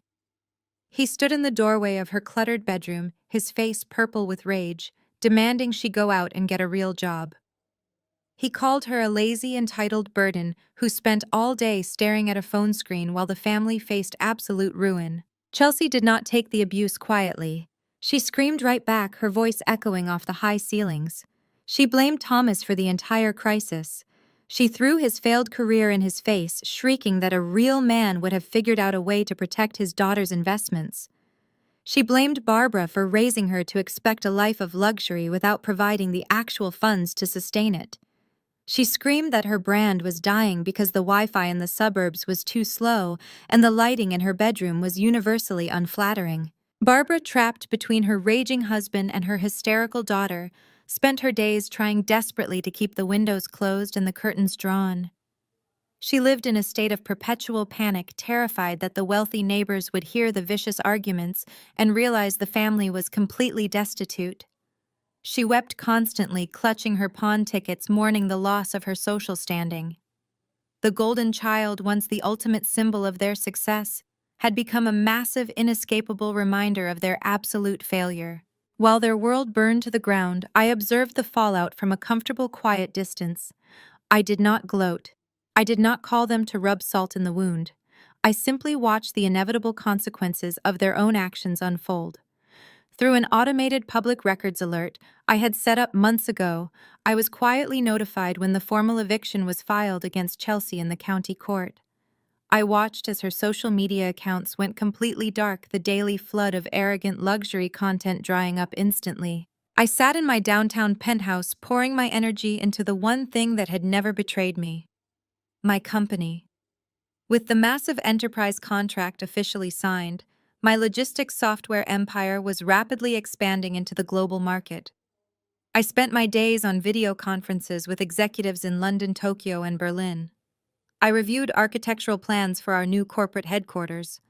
I approved multi-million-dollar budgets with a simple stroke of my pen. My home office was a sanctuary of profound productivity. The three wide monitors on my desk displayed complex global supply chain networks, heat maps of international shipping routes, and real-time revenue trackers that ticked upward with every passing hour. I was building a legacy of absolute substance, a fortress of wealth that no one could ever take away from me, because I had constructed every single brick of it with my own two hands. Occasionally, my personal phone would display a blocked call notification. I knew exactly who was on the other end, desperately trying to reach the pathetic failure they had so viciously discarded. I never answered. I simply cleared the notification, turned my attention back to the global market, and continued expanding my empire. The storm was ravaging the suburbs, tearing the roof off the house they loved so much. But up here, high above the Chicago skyline, the weather was absolutely perfect. A month passed, and the slow, agonizing decay of their suburban fortress became completely impossible to ignore. The final blow arrived on a crisp Tuesday morning, delivered inside a thick, certified envelope from the county clerk and the legal representatives of Apex Holdings. Thomas sat at his massive mahogany desk, his hands actually trembling as he tore open the seal. The document inside was printed on heavy, unforgiving paper. It was a severe pre-foreclosure notice. The legal jargon was precise, cold, and merciless. By failing to make the mandatory payments for the modified mortgage, and by completely ignoring the delinquent property taxes, they had triggered an immediate acceleration clause. The anonymous trust that had once saved them was now legally preparing to seize the property. The house, the very symbol of their generational wealth and social superiority, was slipping right through their fingers. The grace period was officially over. They had exactly 30 days to produce the full past due amount, along with severe late penalties, or the bank would begin the formal eviction process and publicly auction the estate. Thomas refused to accept this reality. His massive ego simply could not process the concept of public financial ruin. Driven by blind, arrogant desperation, he put on his most expensive tailored golf shirt, polished his leather shoes, and drove his leased SUV to the exclusive Oak Ridge Country Club. He was absolutely convinced that his charm and his network of high-net-worth individuals would save him from disaster. He walked into the private members' lounge, a room thick with the smell of expensive cigars and aged scotch. Thomas immediately approached the regional director of a major commercial bank and the CEO of a local manufacturing firm. These were the exact men he had loudly bragged about playing golf with just a few weeks prior. He tried to pitch them a highly lucrative short-term investment opportunity. He confidently called it a bridge loan, dressing up his desperate plea for cash with flashy corporate buzzwords. He promised them exorbitant returns, sweating through his expensive shirt as he spoke, his voice carrying a frantic edge that he could not quite conceal. The reaction he received was one of absolute chilling humiliation. The wealthy men in the lounge did not reach for their checkbooks. They did not even offer a polite smile. They exchanged knowing, highly uncomfortable glances. In the tight-knit, cutthroat world of the suburban country club elite, financial ruin is a scent that people can detect from a mile away. Rumors of Chelsea's spectacular downtown eviction and Thomas's recently declined credit cards at the clubhouse dining room had already poisoned the water. The bank director set his crystal glass down, looked Thomas directly in the eye, and politely but firmly told him that his institution was not interested in funding a sinking ship. The CEO did not even bother with fake politeness. He let out a sharp, dismissive laugh, turned his back on my father, and seamlessly continued his conversation with someone else. Thomas stood frozen in the center of the luxurious lounge, completely ostracized by the very people he had spent years trying to impress. He was no longer a peer to them. He was a financial liability. He was quietly and brutally expelled from the only social circle he valued, forced to walk out of the clubhouse with his face burning in pure, undeniable shame. While Thomas was being laughed out of his sanctuary, my mother was engaging in her own secret, deeply degrading battle for survival. Barbara had a highly publicized charity luncheon to attend that coming weekend, an exclusive event she had proudly chaired the previous year. Canceling her attendance was completely out of the question. In her mind, failing to show up would instantly confirm the swirling rumors of their bankruptcy to all her wealthy friends. But her bank accounts were totally frozen, and her credit cards were completely maxed out. Driven by the suffocating fear of social embarrassment, Barbara gathered a velvet pouch from her bedroom wall safe and drove 2 towns over, terrified of being recognized by anyone she knew. She parked her vehicle in the dingy, cracked asphalt lot of a high-end pawn shop. She walked into the dimly lit store, gripping the glass counter with shaking hands. She pulled out a spectacular diamond tennis bracelet and a set of heirloom sapphire earrings she had proudly worn to galas for decades. The pawnbroker, a bored man sitting safely behind thick, bulletproof glass, examined the jewelry with a jeweler's loupe. He did not care about the designer brand or the family history attached to the gems. He offered her a tiny fraction of their actual retail value, a lowball cash price that felt like a physical slap across her face. Barbara tried to negotiate, her voice breaking with unshed tears, but the broker simply shoved the jewelry back toward her and told her to take the cash or leave the store. Desperate for the money to pay the charity caterers and buy a new dress for the luncheon, she accepted the humiliating offer. She walked out of the store clutching a thick wad of cash, leaving her dignity behind the bulletproof glass. She would spend the rest of the week wearing cheap cubic zirconia replicas, terrified and paranoid that her wealthy friends would notice the lack of genuine sparkle under the ballroom lights. That evening, the family gathered in the dimly lit, silent kitchen of the estate. The atmosphere was incredibly toxic, heavy with the stench of their collective failure. Chelsea was crying over her dead influencer career, furiously scrolling through her phone as her follower count dropped. Thomas was drinking heavily from a bottle of cheap liquor to numb his country club rejection. Barbara was staring blankly at the severe pre-foreclosure notice resting on the marble island. They were completely out of options. Thomas had 0 liquid assets and a permanently ruined credit score from his previous bankruptcy. Barbara had drained every single line of credit attached to her name. Chelsea had a formal, highly visible eviction on her public record, making her financially radioactive to any bank or landlord. They were cornered animals searching frantically for a way out of the trap they had built for themselves. Then the conversation slowly shifted.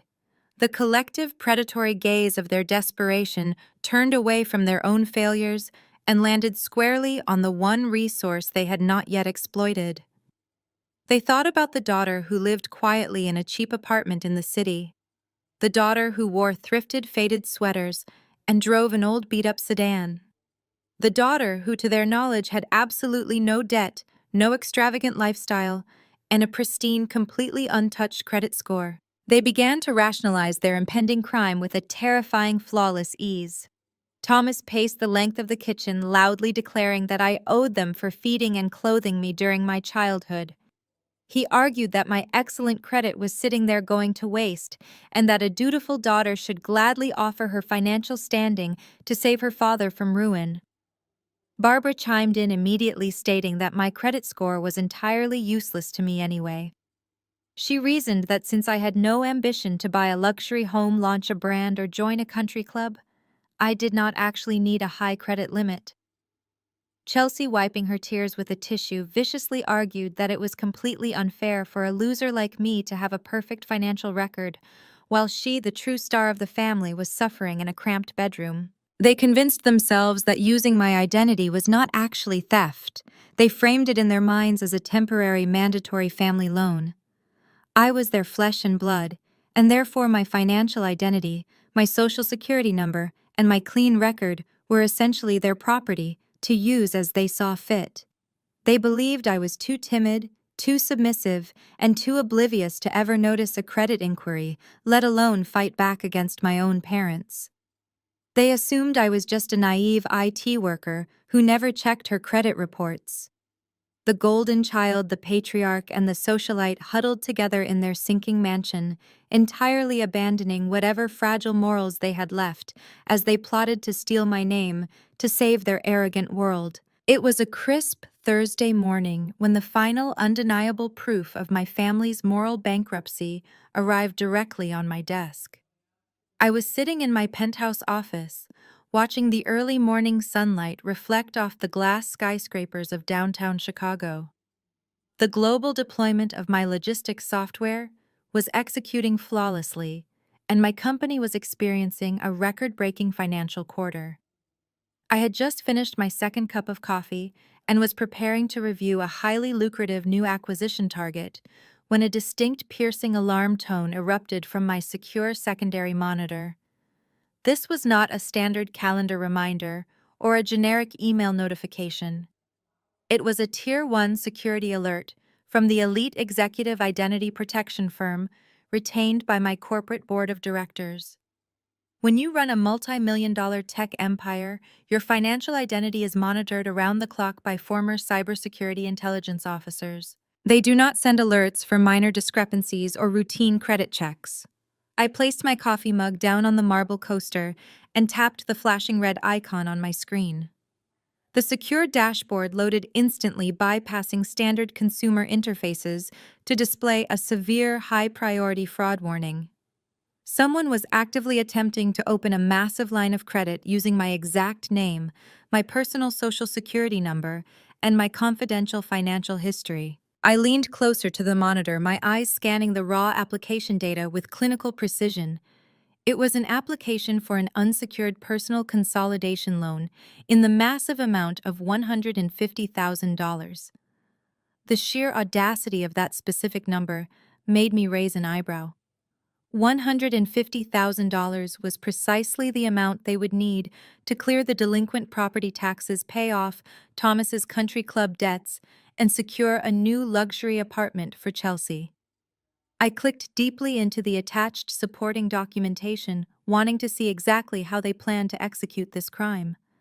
The applicants had submitted forged tax returns and a digitally altered federal W-2 form from 5 years ago, back when I still occasionally used my parents' suburban address for mail delivery.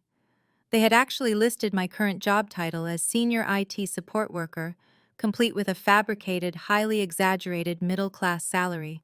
They were completely unaware that my actual corporate net worth and executive financial profile would flag this amateur application as highly suspicious to any automated underwriting algorithm within seconds. They had tried to steal my identity using the pathetic fictional version of me that they had created in their own arrogant minds. As a software engineer who built complex digital architectures for a living, tracing their digital footprint was practically effortless. I bypassed the standard credit bureau reports and pulled the raw metadata directly from the application packet network. I did not need to hire an expensive private investigator to find out who was trying to steal from me. The data told the entire story in glaring, undeniable detail. I isolated the originating IP address. It traced directly back to the residential internet service provider account registered to my father at the suburban estate. I dug deeper into the network logs, extracting the device MAC address and the specific browser fingerprint. The machine used to submit the fraudulent federal loan application was an expensive imported luxury laptop model. It was the exact same highly customized laptop Chelsea used to edit her fake influencer videos and manage her dead-end social media accounts. They had not even bothered to use a virtual private network or a proxy server to mask their location. The sheer technological incompetence was staggering. They honestly thought they were clever, but they had left a digital trail a mile wide leading straight to their kitchen table. I could almost picture the three of them sitting around the marble island drinking cheap wine, convincing themselves that forging my signature was their absolute right as my family. I picked up my cell phone and dialed my wealth manager. David answered on the first ring, his tone immediately serious when he heard the absolute ice in my voice. I informed him that my family had just crossed the line from toxic emotional abuse to committing federal wire fraud. I instructed him to activate our corporate legal team immediately. I did not want to just report this to the local police department and let it get lost in a bureaucratic shuffle. I wanted to build a reinforced steel cage of evidence that they could never escape from. Within the hour, David and a team of specialized corporate attorneys were on a secure video conference with me. We compiled the digital forensics into an ironclad legal dossier. We pulled the server logs, drafted sworn affidavits, and locked down my credit profiles with unbreakable security freezes. We contacted the fraud department of the targeted loan company, officially flagging the application as a criminal enterprise and securing all digital copies of the forged signatures. The lead attorney informed me that the combination of identity theft, wire fraud, and the falsification of federal tax documents carried severe mandatory minimum prison sentences. My family had not just made a mistake, they had committed a string of highly documented felonies. David asked if I wanted to dispatch law enforcement to the estate right then and there to have them arrested in their living room. I calmly told him no. Handing them over to the police immediately would be far too easy. It would allow them to play the victim, to cry to their wealthy friends about a massive misunderstanding, to spin a false narrative where I was the cruel, heartless daughter who overreacted to a simple family favor. I wanted to look them in the eye first. I wanted to watch them try to lie, justify, and gaslight their way out of a documented federal crime.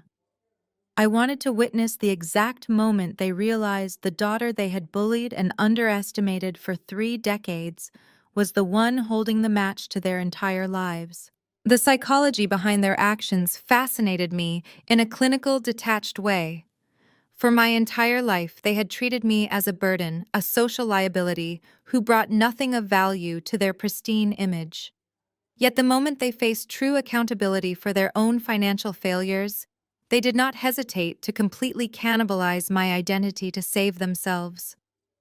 They did not view me as a human being with rights. They viewed my clean credit score and my social security number as unexploited family assets that they were inherently entitled to drain. They truly believed that because they had provided me with food and shelter during my childhood, they owned my future. This was not a crime of desperation. It was a crime of supreme, blinding entitlement. I ended the video conference with my legal team and walked over to my heavy-duty office printer. I printed the compiled evidence on thick, high-quality parchment paper. The heavy stack of documents included the forged loan application. The exact IP address traces the device fingerprints matching Chelsea's laptop, and the formal legal notices of identity theft from the federal credit bureaus. I stared at the forged signature on the final page. It looked like Barbara had actually tried to trace my handwriting from an old high school permission slip. The blatant disrespect was breathtaking. The heavy thud of the printer finalizing the pages sounded like a gavel striking a judge's bench. I slid the documents into a sleek black leather presentation folder. I smoothed my hand over the dark leather, feeling the profound weight of what rested inside. I held their entire future in my hands. The power dynamic had completely and permanently shifted. They were no longer the intimidating wealthy parents ruling over a disappointed, terrified child. They were desperate amateur criminals who had just handed me the keys to their complete destruction. I walked to my closet and selected my clothing with deliberate intention. I did not choose the thrifted, oversized sweater I usually wore to their house. I chose a sharp, meticulously tailored dark blazer and crisp trousers. I wanted to look exactly like the executioner I was about to become. I gathered my car keys, picked up the black leather folder, and walked to the private elevator. The doors slid closed, sealing me in absolute silence as I descended to the parking garage. It was time to drive to the suburbs. It was time to deliver the consequences they had spent a lifetime earning. The drive from downtown Chicago to the affluent suburbs took exactly 47 minutes. I spent every single one of those minutes relishing the absolute clarity of my mission. The old, reliable engine of my sedan hummed steadily, providing a stark contrast to the racing, chaotic heartbeats I knew were currently echoing inside my parents' estate. I pulled through the towering wrought iron gates and parked directly behind Chelsea's overstuffed leased convertible. I stepped out of the car, adjusting the cuffs of my tailored blazer with deliberate care. The evening air was crisp, carrying the faint familiar scent of manicured pine and expensive landscaping. I did not bother ringing the doorbell. I still possessed the heavy brass key they had grudgingly given me years ago. I slid it into the lock, turned it with a satisfying metallic click, and pushed the massive oak door open. The grand foyer was entirely unlit, a glaring sign of their mounting financial panic and their desperate attempts to save on utility bills. I bypassed the formal dining room and walked straight toward the back of the house. The muffled sounds of desperate, hushed arguments drifted down the long hallway. I stepped into the massive designer kitchen and stopped in the doorway. The scene before me was a masterpiece of suburban decay. Chelsea was slumped over the marble island wearing stained designer sweatpants, furiously tapping on her phone with chipped fingernails. Barbara was pacing near the stainless steel refrigerator, clutching a half-empty glass of cheap white wine. Thomas sat at the head of the breakfast table, massaging his temples, surrounded by a chaotic sea of past-due bills and final warning notices scattered across the expensive stone surface. The moment my leather heels clicked against the imported tile floor, all three of their heads snapped in my direction. They stared at me in profound, absolute shock. They were entirely unaccustomed to seeing me in anything other than thrifted, oversized sweaters. The sharp, structured lines of my dark designer suit, the impeccable styling of my hair, and the freezing, unyielding authority in my posture completely short-circuited their usual narrative. For a split second, they did not see the pathetic failure they loved to mock. They saw a corporate executioner standing in their kitchen. "Vanessa!" My mother gasped, nearly dropping her wineglass as she took a step back. "What are you doing here? Why are you dressed like that?" I did not answer her. I walked directly to the center of the kitchen, moving with a slow, deliberate precision that commanded the entire room. I stopped right in front of my father. I raised the heavy black leather presentation folder and let it drop onto the marble island. The loud, sharp thud echoed off the high ceilings like a gunshot, making Chelsea physically flinch in her seat. I flipped the folder open and pulled out the thick stack of premium parchment paper. With one swift, aggressive motion, I slapped the fraudulent loan application directly onto the counter, right on top of Thomas's towering pile of unpaid utility bills. "I believe you dropped this," I said, my voice dropping to a low, lethal register. "It seems someone in this house has a terrible memory for social security numbers and a deeply embarrassing talent for forging federal tax documents." Thomas stared at the documents. His eyes frantically darted across the pages, absorbing the undeniable reality of the digital forensics I had provided. He saw the printed IP address traces linking directly to his router. He saw the device fingerprint matching his youngest daughter's laptop. He saw the stark red fraud alerts generated by the Executive Credit Monitoring Service. The color rapidly drained from his face, leaving him looking sickly and hollow under the harsh kitchen pendant lights. But the shock only lasted for a fleeting moment. In a breathtaking display of pathological narcissism, his panic instantly transmuted into blinding, aggressive rage. Instead of offering a stammering apology or showing even a fraction of an ounce of remorse for committing a federal crime against his own daughter, Thomas stood up. He puffed out his chest, attempting to use his physical size to intimidate me. It was a tactic that had worked flawlessly when I was a terrified teenager. It had absolutely no effect on the woman standing before him today. "You have no right to barge in here and throw papers at me," Thomas bellowed, slamming his open palm against the marble counter. "How dare you spy on our network? How dare you track our personal computers like some kind of criminal investigator?" "I am not spying, Dad," I replied, maintaining flawless, unbroken eye contact. "I am receiving high-level security alerts from an executive fraud department because you committed identity theft. You tried to steal $150,000 in my name. That is a documented felony." "It is not theft," Thomas roared, his face turning a dangerous shade of crimson. "It is a family loan. We raised you. We put a roof over your head. We fed you. We clothed you for 18 years. You owe us for every single breath you take. We are in a temporary financial bind, and we needed to leverage available family assets to protect this estate. Your credit score is sitting there doing absolutely nothing. It is a completely wasted resource. Using your name was the only logical business decision to keep this family from going under.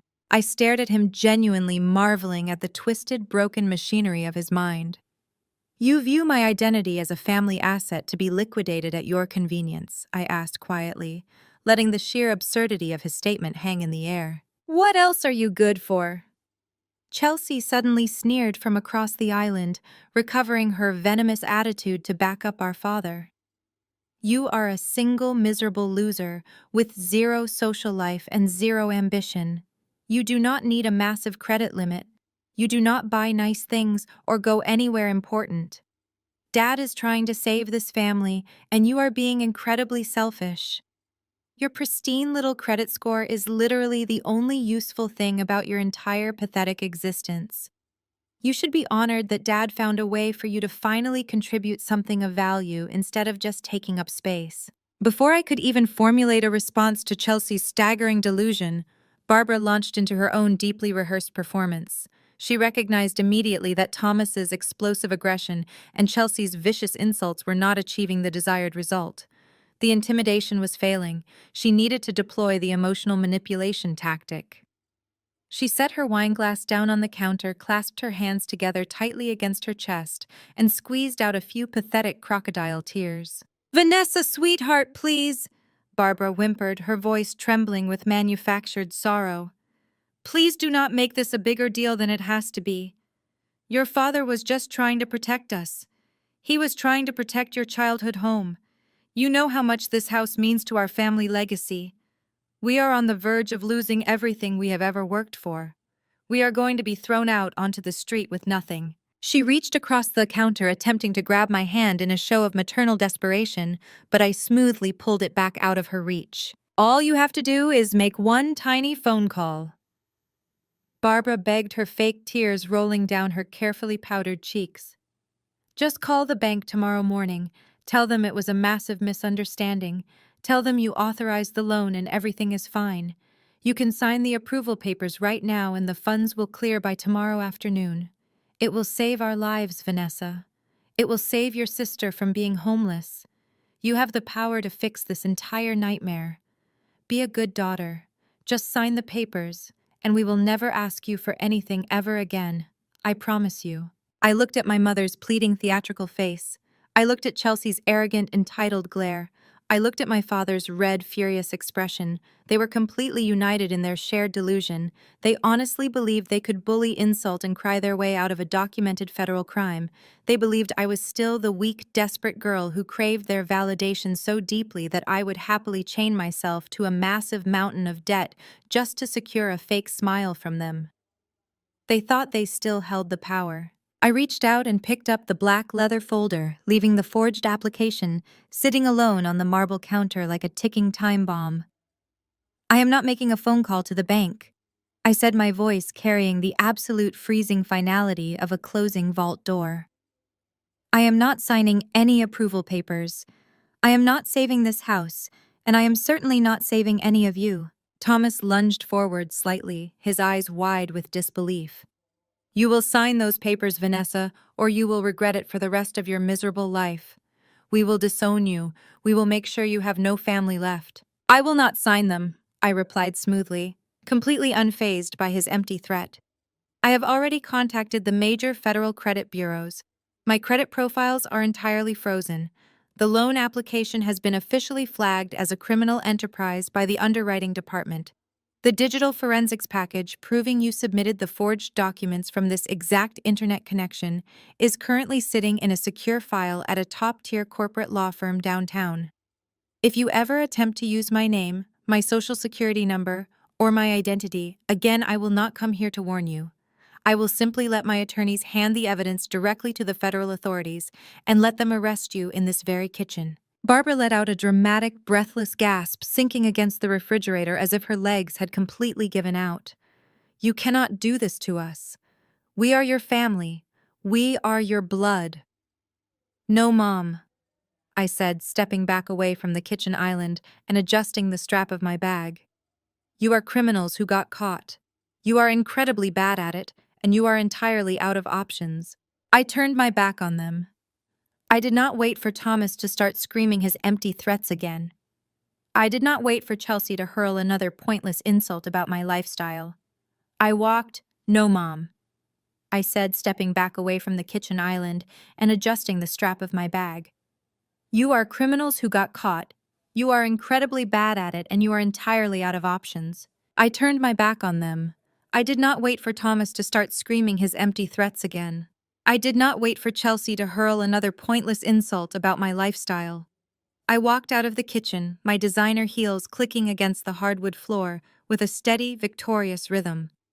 I walked through the dark grand foyer and reached for the front door. I had my hand on the heavy brass doorknob when Chelsea's voice cut through the silence of the grand foyer. She had followed me out of the kitchen, unable to let me have the last word. You are such a coward, Vanessa, she sneered. Her arms crossed defensively over her stained designer sweatpants. You run away the second things get difficult. Go back to your miserable, lonely life. We do not need your pathetic help anyway. We never needed you. My father marched out right behind her, his chest puffed out in a final, desperate display of patriarchal authority. Your sister is absolutely right, Thomas bellowed, his voice echoing off the marble floors. You think you hold all the cards because you froze your little credit score. You think you are the only option we have. Well, you are completely wrong. I am a respected businessman, and I have real connections. I have already secured a real investor. A massive private equity firm in New York is ready to consolidate our debt and save this house tomorrow morning. They recognize the value of this estate, and they recognize my value as a client. They are wiring the funds by noon. So take your threats and get off my property. We are done with you. I paused, my hand still resting on the cool metal of the doorknob. A real investor. The phrase hung in the air, practically dripping with my father's signature blend of arrogance and profound financial illiteracy. I did not turn around to look at them. I simply pushed the door open, stepped out into the crisp night air, and pulled it shut behind me with a solid, resounding click. As I walked to my car, a cold, analytical curiosity began to overtake the fading adrenaline of the confrontation. My father was a desperate, drowning man who had just been laughed out of his own country club. Traditional banks had blacklisted him. Legitimate lenders would not touch him with a 10-foot pole. So who exactly was this miraculous private equity firm in New York willing to hand over hundreds of thousands of dollars to an unemployed, bankrupt former manager facing imminent foreclosure? I slid into the driver's seat of my sedan, started the engine, and merged onto the quiet suburban streets. My mind worked with the rapid, calculating efficiency of the software algorithms I built for a living. I knew my father's psychological profile perfectly. He was blindingly arrogant, dangerously gullible, and completely obsessed with status. He was the exact target demographic for financial predators.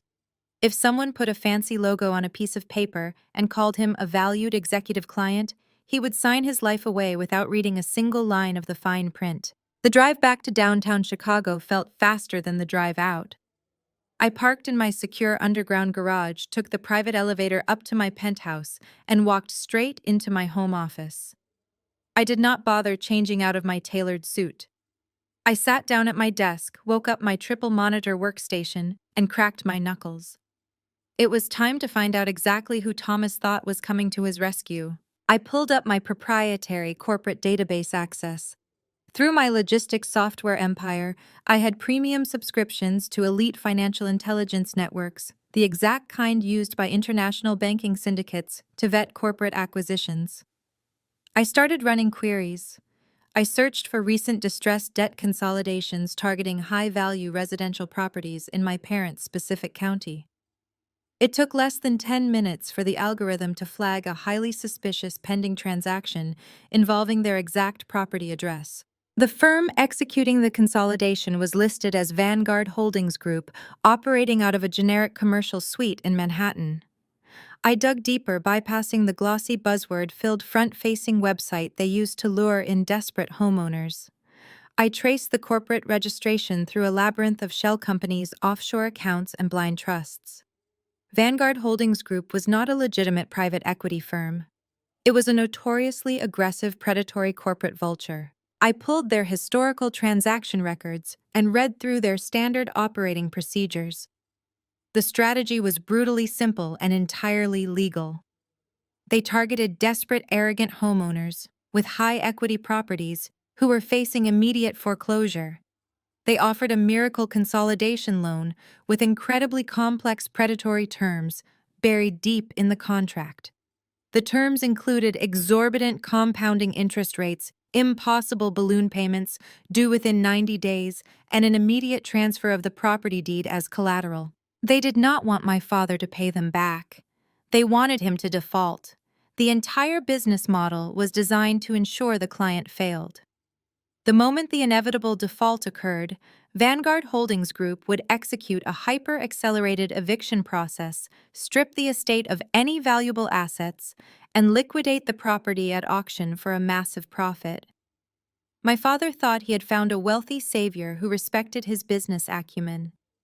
In reality, he had invited a corporate shark directly into his living room, and he was enthusiastically wrapping the noose around his own neck. I sat back in my ergonomic chair staring at the glowing monitors. I could just let it happen. I could sit back in my penthouse, drink my expensive wine, and let Vanguard Holdings Group do the dirty work. They would take the house, evict my parents, and toss Chelsea and her garbage bags out onto the street. It would be a perfectly poetic, self-inflicted destruction. My father would lose everything because he was too arrogant to read the fine print. But as I looked at the digital deed transfer documents sitting in the pending queue, a different and much more satisfying strategy began to form in my mind. Letting a random New York shell company take the estate was too passive. It removed me from the equation. It allowed my parents to blame a faceless corporate entity for their ruin. They would spend the rest of their lives playing the victims, crying to anyone who would listen about how the evil bankers had tricked them. I did not want them to be victims of a faceless bank. I wanted them to know exactly who defeated them. I wanted the absolute, undeniable realization of their own hypocrisy to burn itself into their memories forever. I picked up my cell phone and dialed my wealth manager. David answered immediately despite the late hour. "Good evening, Vanessa," he said, his voice crisp and alert. "I assume the confrontation went as expected." "Exactly as expected, David," I replied smoothly. "They showed zero remorse, justified the identity theft, and then proudly announced they have secured a private equity buyout to save the estate from our foreclosure notice." David let out a dry, professional chuckle. "Let me guess. They found a predatory lender willing to take the deed as collateral." "Vanguard Holdings Group," I confirmed. "They are preparing to wire the consolidation funds by noon tomorrow. Thomas is going to sign the property over to them, thinking he has outsmarted us. He thinks he is saving his legacy. I can have our legal team file an injunction to freeze the property transfer, based on the outstanding debt owed to Apex Holdings," David suggested. "We can tie this up in court for months and bleed them dry in legal fees." "No," I said, leaning forward and resting my elbows on the polished desk. "That is too slow, and it gives them time to scramble. I want to execute a much more direct maneuver." Vanguard Holdings Group operates strictly on profit margins. They do not care about the house. They just want the return on their distressed debt acquisition. I want Apex Holdings to outbid them.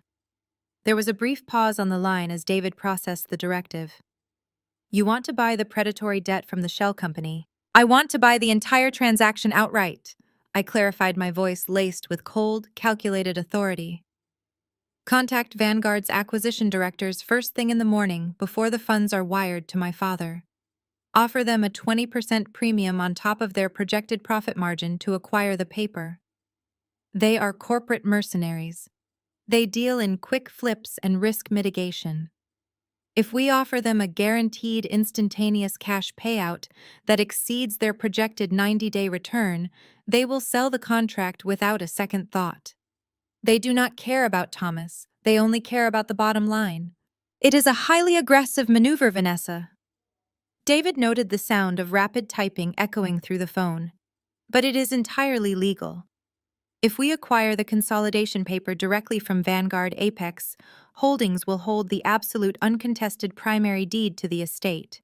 You will not just be their mortgage holder anymore. You will be the sole legal owner of the property. That is exactly the point, David. Execute the buyout. Use whatever capital is necessary from my primary liquid accounts to expedite the transaction. I want the deeds secured and registered to Apex Holdings by tomorrow afternoon. I will have my senior acquisition team on the phone with New York at the opening bell, David promised. Consider the property yours. Is there anything else you need prepared? Yes, I said, a slow, dangerous smile spreading across my face.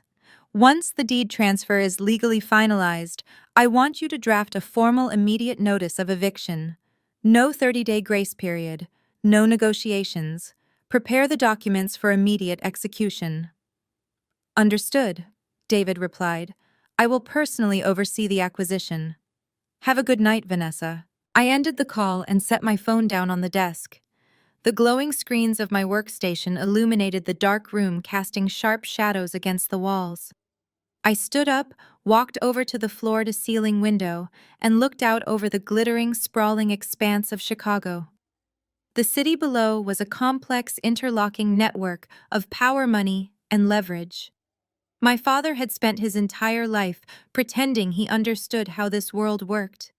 He had spent his entire life belittling me, convinced I was too weak, too pathetic, and too ordinary to ever sit at the adult table. Tomorrow he was going to sign a piece of paper thinking he had won. He was going to celebrate his own genius. He was going to pop open a bottle of cheap champagne with Chelsea and Barbara, toasting to their survival and mocking my supposed defeat. They would revel in their delusion, completely unaware that the ink on their contract was binding them directly to me. I poured myself a fresh glass of sparkling water, taking a slow, refreshing sip. The trap was set. The bait had been taken. The jaws were about to snap shut with bone-crushing finality. I was no longer just the scapegoat. I was the landlord. And my first order of business was going to be cleaning house. The next 48 hours moved with the swift, surgical precision of a corporate takeover. I sat in my downtown office watching the digital confirmation screens, tracking the flow of capital across the secure banking portals. Promptly at 11 in the morning, David called. His voice held a note of profound professional satisfaction. Vanguard Holdings Group took the bait entirely, he confirmed. They gladly accepted the 20% premium on the distressed debt.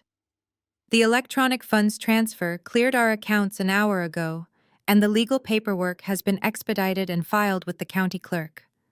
The predatory shell company is completely removed from the equation. Apex Holdings is now the sole uncontested legal owner of the estate. You hold the deed completely free and clear, Vanessa. I thanked David, closed my laptop, and took a slow, deliberate breath. The house I grew up in, the sprawling suburban fortress, where I had been endlessly mocked, belittled, and treated as a humiliating burden, officially belonged to me. My father, in his blinding ignorance and supreme desperation, had signed the consolidation paperwork from Vanguard without reading a single line of the transfer clauses. He genuinely believed he had secured a miracle loan, outsmarted the banking system, and saved his precious legacy. He had absolutely no idea the ink on his signature had instantly triggered the resale of his property directly to his scapegoat daughter. The reaction in the suburbs to their perceived salvation was a masterclass in pathological denial. Instead of using their supposed second chance to quietly find employment, pay off their remaining debts, or reduce their exorbitant expenses, my family immediately reverted to their most toxic and destructive habits. The sheer terror of the past month was instantly erased from their minds, replaced by a manic, aggressive need to show off. Thomas proudly announced to the household that his unmatched business acumen and superior networking skills had saved the day. Barbara and Chelsea, eagerly feeding off this manufactured victory, decided that simple survival was simply not enough. They needed to publicly assert their dominance. They needed to prove to the neighborhood and the whispering country club elite that the family was richer, stronger, and more powerful than ever before. Chelsea aggressively demanded a massive launch party to officially debut her entirely fake luxury real estate venture. She convinced Thomas that hosting an elite high-profile gathering at the estate was a strictly necessary business expense to secure high-net-worth clients for her new brand. In reality, she just wanted to invite local social media influencers to her house so she could pretend her recent eviction from the downtown condo had never happened. Barbara enthusiastically agreed, desperate for an excuse to parade her jewelry in front of the Oak Ridge Country Club wives who had cruelly shunned her just weeks prior. To fund this spectacular delusion, Thomas drained the very last drop of liquidity he could possibly access. He managed to secure a single, incredibly high-interest credit card from a predatory subprime lender. Instead of using those funds to buy groceries or pay the mounting utility bills, he maxed the card out within 24 hours. He hired a prestigious local catering company to serve prime rib and caviar. He contracted a professional mixology team to run 3 open bars across the property. He hired a valet parking service to manage the driveway and a live string quartet to play classical music in the grand foyer. They were quite literally dancing on the deck of a sinking ship, using borrowed money at ruinous interest rates to pay for the orchestra while the hull plunged straight into the abyss. By Saturday evening, the suburban estate was illuminated like a spectacular beacon of manufactured wealth. From my position monitoring the local social media feeds in my penthouse, I could see exactly what was unfolding. Chelsea was broadcasting the event live to her followers, twirling around the grand staircase in a rented couture gown that she claimed to have bought in Paris. The sweeping circular driveway was packed end to end with luxury vehicles. The valets were running frantically back and forth to accommodate the massive influx of guests arriving at the front gates. They had invited absolutely everyone. The country club executives who had literally laughed Thomas out of the private lounge were in attendance, lured by the promise of free expensive alcohol and sheer morbid curiosity. The extended family, including Aunt Linda, the very woman who had accidentally sent me the video that started this entire cascade of destruction, was sipping champagne on the back terrace. Local micro-influencers wandered through the formal dining room, filming the lavish spread of artisan hors d'oeuvres and tagging Chelsea's fake real estate brand in their posts. Barbara was holding court near the grand fireplace in the living room. She wore a stunning evening gown and laughed far too loudly, tilting her head back and projecting the image of an untouchable matriarch. She told anyone who would listen about her daughter Chelsea's booming real estate empire and her husband's brilliant new investment strategies that were yielding massive returns. She was spinning a web of absolute fiction, heavily intoxicated by the attention and the perceived restoration of her social standing. Thomas stood on the outdoor patio, a glass of expensive aged scotch in his hand, boasting to the exact same bank directors who had previously rejected his desperate pleas for a loan. He was puffing out his chest, acting as though his brief brush with bankruptcy was nothing more than a strategic corporate maneuver designed for tax purposes. They were all completely enveloped in their shared psychosis, entirely convinced that they had successfully outsmarted the world and secured their elite status permanently. I watched their digital performance from the absolute silence of my penthouse, completely unfazed by their arrogance. The time for quiet observation had officially ended. I walked into my bedroom suite and prepared for the evening. I did not choose my clothing to blend in with the country club crowd. I chose my attire to command absolute, undeniable authority. I put on a custom-tailored midnight black designer suit with razor-sharp lines that projected nothing but ruthless corporate dominance. I styled my hair into a sleek, flawless presentation that left no room for vulnerability. I wore no jewelry, needing no artificial sparkle or borrowed diamonds to prove my worth. I picked up the heavy black leather presentation folder containing the original deed to the estate, the forged loan documents, and the formal notice of immediate eviction. Instead of driving my reliable old sedan, I had instructed David to arrange proper corporate transportation. A pristine hired black town car with heavily tinted windows was waiting for me in the underground garage. I slid into the spacious back seat, the premium leather cool and firm against my suit. The professional driver nodded silently in the rearview mirror and navigated the car out into the crisp Chicago night, heading straight for the suburbs. The 47-minute drive felt like a victory lap. I reviewed the documents in the folder one final time, feeling the heavy, satisfying weight of the paper against my fingertips. I was not arriving as a bitter daughter looking for an emotional argument. I was not arriving to beg for their love or their approval. I was arriving as the sole legal owner of the property they were currently vandalizing with their arrogance. As the black town car approached the estate, the sheer ridiculous scale of their party came into full view. The street was lined with overflow parking. The elegant sound of the string quartet drifted over the manicured hedges, mixing with the loud chatter of wealthy guests. The hired driver pulled the vehicle smoothly past the open iron gates and navigated straight up the sweeping circular driveway, coming to a halt directly in front of the grand portico, right in the center of the action. The valets, assuming an incredibly important executive or a VIP guest had just arrived, rushed forward immediately to open the heavy car door. The guests lingering on the front steps paused their conversations, their glasses of champagne lowering as their eyes were drawn to the sleek, intimidating vehicle. I stepped out of the car, the sharp heels of my designer shoes clicking aggressively and rhythmically against the pavement. I adjusted the lapels of my tailored blazer, gripped the black leather folder firmly in my right hand, and looked up at my property. The music from inside the foyer seemed to quiet down as people noticed the stark contrast of my arrival. Through the massive, brightly lit bay windows, I could see Thomas, Barbara, and Chelsea holding court in the center of the living room. I watched as their heads turned toward the commotion at the front entrance. The confident, smug smiles completely froze on their faces as they peered through the glass and recognized the woman stepping out of the town car. The pathetic failure had arrived entirely uninvited, impeccably dressed, and holding the absolute legal power to end their perfect illusion. The hired black town car rolled to a smooth, silent stop directly in front of the grand portico.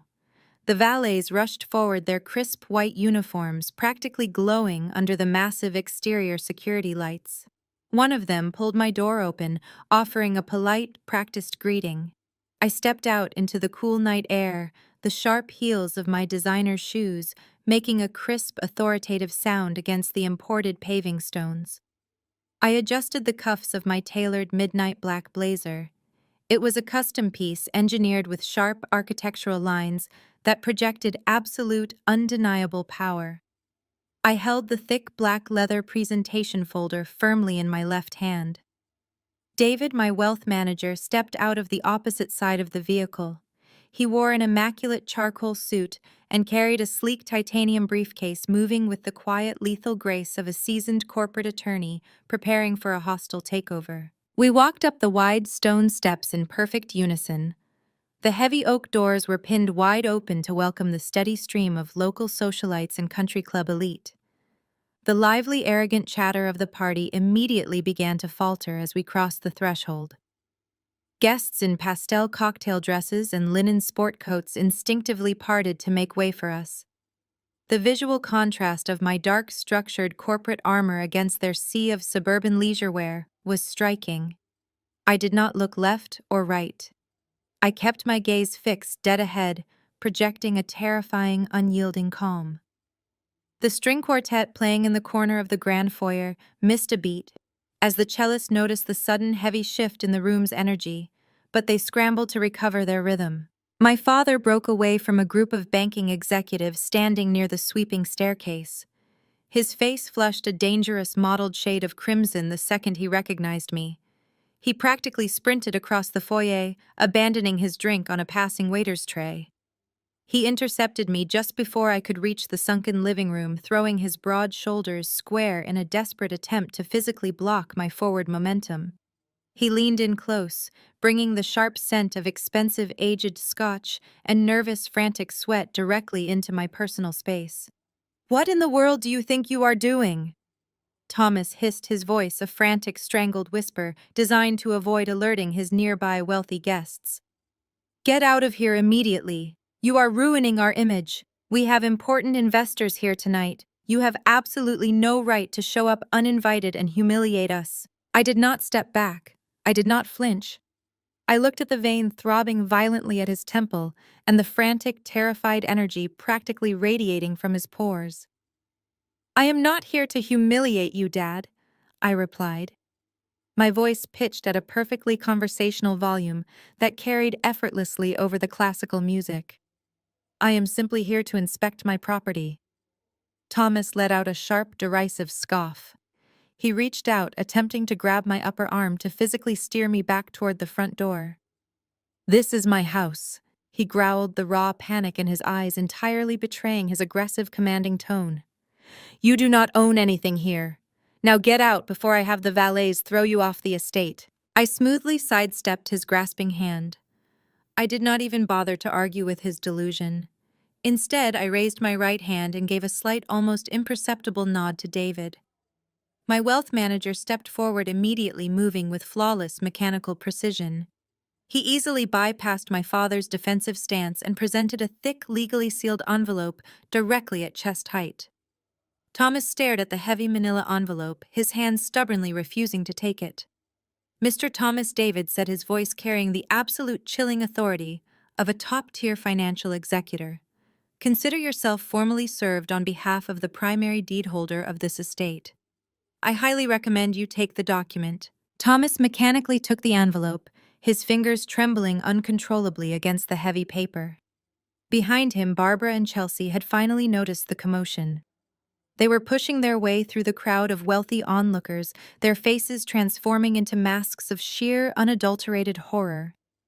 They recognized David from my previous descriptions of my financial team, and they saw the black leather presentation folder firmly gripped in my hand. I walked right past my frozen father, moving directly into the center of the massive living room. I turned toward the string quartet. "Excuse me," I said, my voice cutting through the air like a steel blade. "Stop playing, please." The musicians instantly lowered their bows. The sudden, absolute silence that slammed down over the grand room was deafening. Every single conversation ceased. Every glass of champagne was lowered. Over 100 of the most elite wealthy individuals in the county turned their undivided attention entirely to me. I stood in the dead center of the room, radiating an undeniable gravity-shifting power. Thank you all for coming tonight to celebrate my family's supposed financial triumph. I projected my voice, clearly ensuring every single word reached the farthest corners of the room. My father has spent the evening boasting about a miraculous private equity buyout.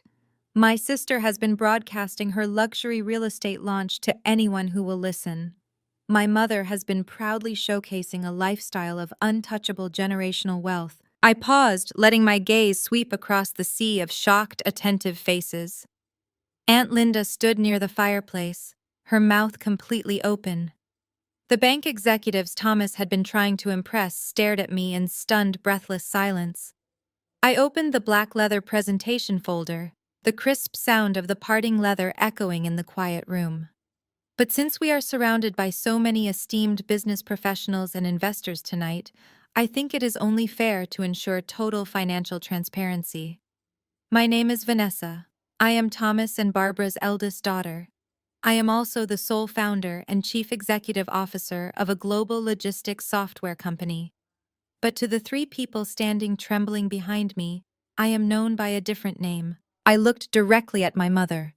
Barbara looked like she was about to pass out directly onto the expensive Persian rug. I am Apex Holdings. Gasps echoed rapidly through the affluent crowd. Chelsea let out a strangled, high-pitched noise, her hands flying up to cover her mouth. Thomas tore open the manila envelope David had given him, his eyes scanning the certified deed transfer documents with sheer, unbridled terror. For 5 years, I continued my voice absolutely unwavering. My family believed they were being sustained by a mysterious, anonymous trust fund. They used those invisible funds to finance their arrogance, to mock my career, and to publicly call me a pathetic failure on a daily basis. So let us talk about the exact cost of that failure. I held up the first page of my documentation, holding it high so the crowd could see the official bank letterheads. For the last 60 months, I have personally paid the $8,500 mortgage and property tax bill to keep this exact roof over your heads. That is over $500,000 entirely funded by the daughter you claimed was useless. I turned my attention to my sister, who was shrinking back against the marble fireplace, desperate to disappear. I am the anonymous angel investor who paid your $5,000 a month rent for your downtown luxury condo, Chelsea. That is $180,000 I handed over so you could pretend to be a successful influencer while you treated me like absolute dirt. The crowd was completely captivated. The Whisper Network was already activating the wealthy socialites, processing the utter destruction of my family's reputation in real time. And yesterday I said, projecting my voice even louder to ensure no one missed a single syllable. When my father thought he was outsmarting the banking system by signing this estate over to a predatory lending group in New York, he did not read the fine print. I pulled the certified property deed from my folder and held it up for the entire room to see. I bought that predatory debt outright this morning. I paid a 20% premium in cash to execute an immediate uncontested transfer of ownership. I am no longer the anonymous trust keeping you afloat, I declared, looking directly into my father's terrified, defeated eyes. I am the sole legal owner of this entire estate. The deed is fully registered in my name, free and clear. You do not own the ground you are standing on. You do not own the walls around you. You are standing in my house. The silence in the room was so profound, you could hear the ice melting in the cocktail glasses. The perfect, arrogant facade my family had spent a lifetime building was officially, publicly, and permanently destroyed. For 10 agonizing seconds, nobody moved. The collective shock paralyzing the room was so absolute that it felt as though the oxygen had been vacuumed directly out of the grand foyer. Then the piercing, hysterical shriek of my sister shattered the quiet. "It is a lie!" Chelsea screamed, her voice cracking as she lunged forward, her rented couture gown tangling around her ankles. "She is lying to all of you. She is just a jealous, pathetic loser making up stories because she is obsessed with me. Look at her. Do you honestly believe someone who looks like that has $70 million, let alone the money to buy this estate? She printed those fake papers off the internet to ruin my launch party." I did not even blink. I looked at Chelsea, watching her face contort into an ugly, desperate mask of pure denial. I did not need to raise my voice to dismantle her delusion. I simply turned to David, who had already anticipated this exact reaction. He opened his titanium briefcase with a sharp click and pulled out a stack of banking ledgers printed on heavy watermarked corporate paper. "If anyone here has doubts about the authenticity of these claims," I said calmly, handing the ledgers to the nearest country club executive, who took them with wide, hungry eyes, "you are welcome to review the certified transaction records. They detail every single rent payment made to Chelsea's downtown high-rise, routed directly from Apex Holdings. You will also find the official eviction notice filed in county court last week, outlining her failure to pay the $5,000 rent the moment my funds were cut off." The executive looked down at the papers, his eyes scanning the highlighted eviction notice.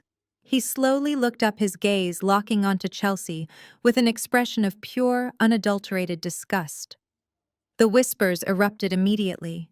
The elite guests, the people Chelsea and my parents had spent years groveling to impress, were now murmuring behind their hands, stepping away from my sister as if her poverty was a contagious disease. Barbara let out a strange, choking gasp. She stumbled backward, her designer heels catching on the edge of the Persian rug.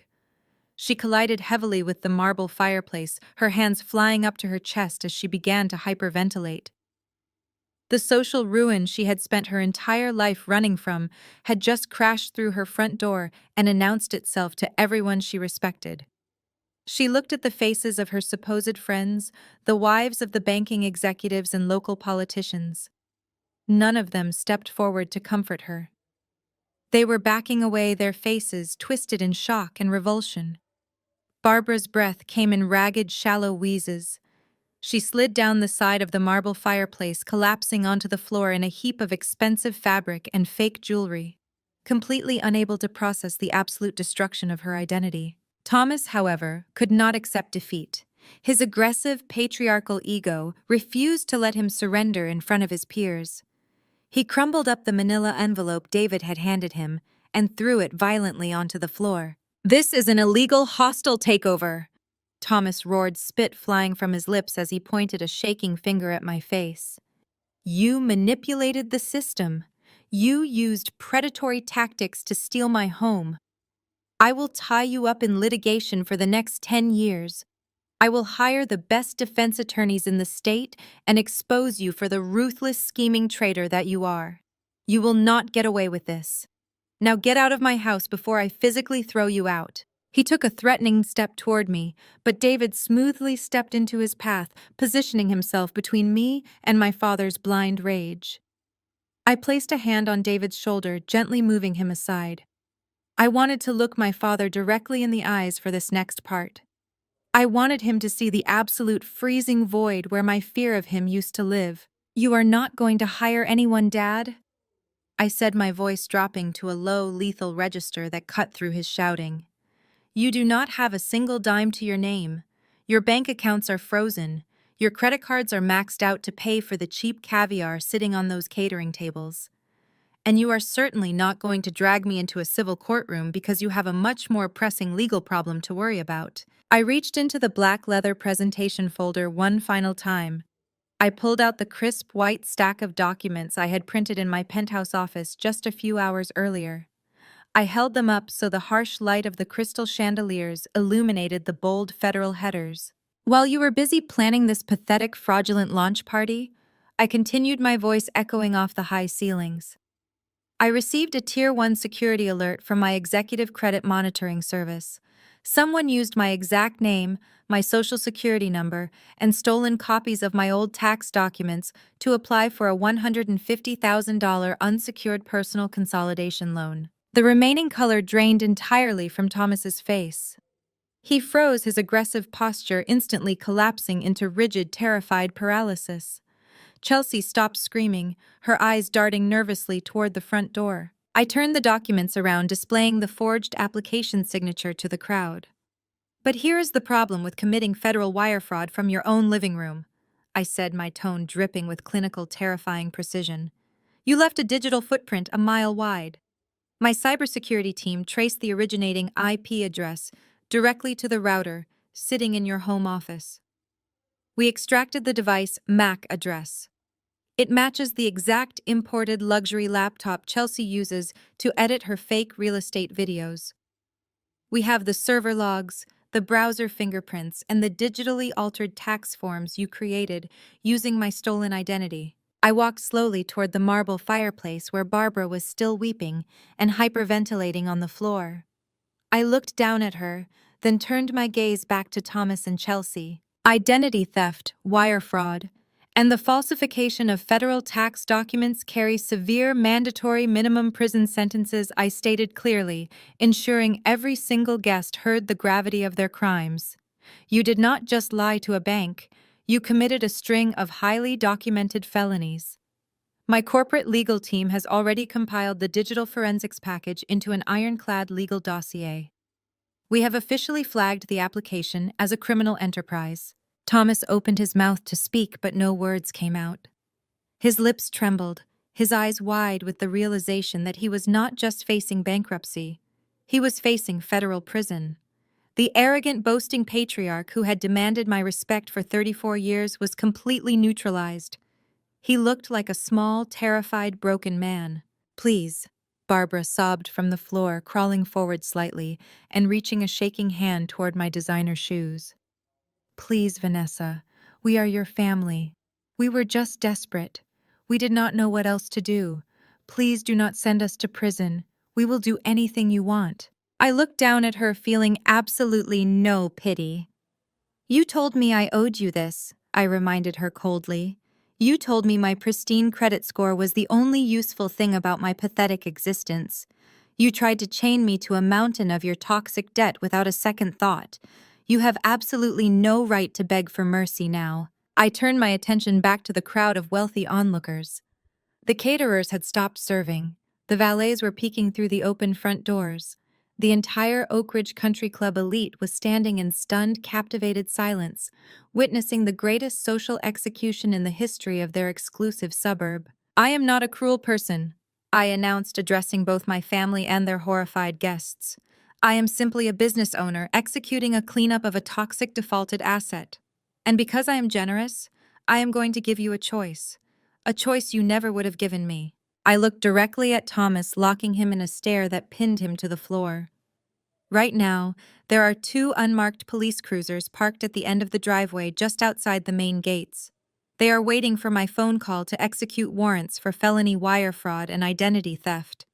I have the evidence right here in my hand. Chelsea let out a terrified whimper, shrinking back against the staircase railing, as if she could melt into the wood. But I will make you a deal.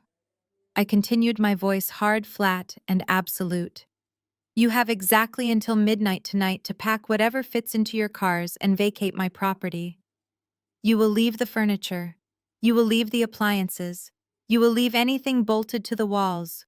You will take your clothes, your personal items, and you will walk out that front door and you will never ever return. I checked the heavy diamond-encrusted watch on my wrist. It was a gift I had bought myself to celebrate my first $1 million contract. It is currently 9:15 in the evening. That gives you exactly 2 hours and 45 minutes to pack your garbage bags and leave my house. If you are not completely off this property by the stroke of midnight, I will walk down to the gate, hand this folder to the officers, and you will all be sleeping in a holding cell. Thomas swallowed hard, his Adam's apple bobbing nervously. Where are we supposed to go? He whispered, his voice completely stripped of its former booming arrogance. We have no money. We have nowhere to stay. That sounds remarkably like a you problem, Dad, I replied flawlessly. Maybe you can leverage those country club connections you love bragging about. Maybe Chelsea's followers can crowdfund a motel room for you. Or maybe you can finally learn what it feels like to actually struggle for survival, just like you forced me to do. I turned away from them, dismissing their existence entirely. I looked at the crowd of wealthy guests who were already beginning to awkwardly shuffle toward the coat check room. This party is officially over, I announced clearly. I highly recommend you all retrieve your vehicles from the valet before the police block the driveway at midnight. Drive safely. I did not wait for responses. I did not wait for my family to start begging or packing. I simply turned on my heel, the sharp click of my designer shoes echoing across the foyer. I walked out the front doors, descending the stone steps toward my waiting black town car. The crisp night air felt incredibly refreshing, completely cleansed of the toxic, suffocating atmosphere of the estate. David followed closely behind me, opening the heavy car door with smooth, practiced efficiency. I slid into the luxurious leather back seat, placing the black presentation folder beside me. David closed the door, shutting out the sounds of the panicked, scrambling guests fleeing the house. As the driver smoothly navigated the town car down the sweeping driveway and out through the iron gates, I glanced out the tinted window. I saw the flashing lights of the two police cruisers parked silently in the shadows, waiting for the clock to strike midnight. I leaned back into the plush leather, poured myself a glass of sparkling water from the car's minibar, and smiled. The execution was flawless, and the pathetic failure had definitively won the war. The ride back to downtown Chicago was accompanied by the soft glow of my tablet screen. I had not just purchased the estate. I had immediately assumed administrative control over its integrated security system. From the comfort of my leather seat, I watched the live feed of the grand foyer. The exodus was spectacular. The wealthy guests did not just leave, they fled. Men in tailored linen jackets and women in pastel cocktail dresses shoved past each other, practically running toward the valet stand to retrieve their vehicles before the clock struck midnight. They did not stop to say goodbye to their hosts. They did not offer hollow words of comfort. They looked at Thomas, Barbara, and Chelsea with expressions of naked, undisguised revulsion.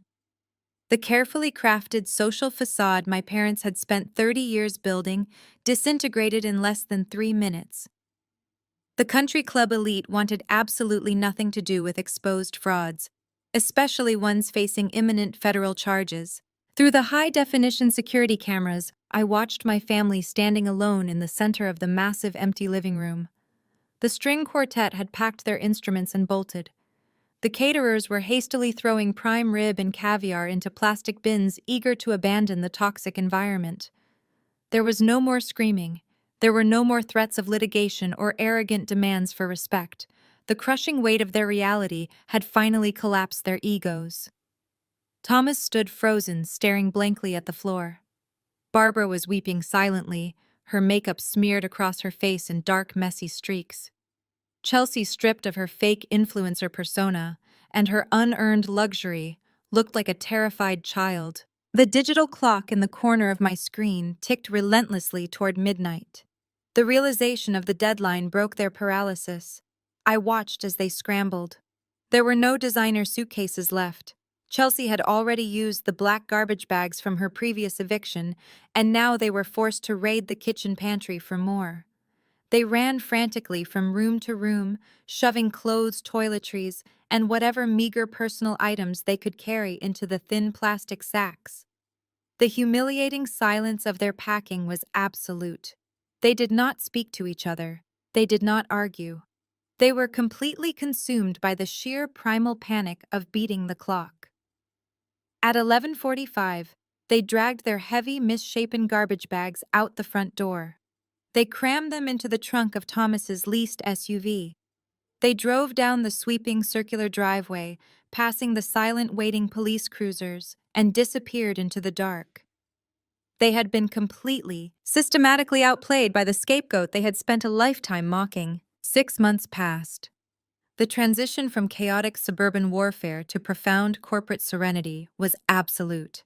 I did not keep the estate.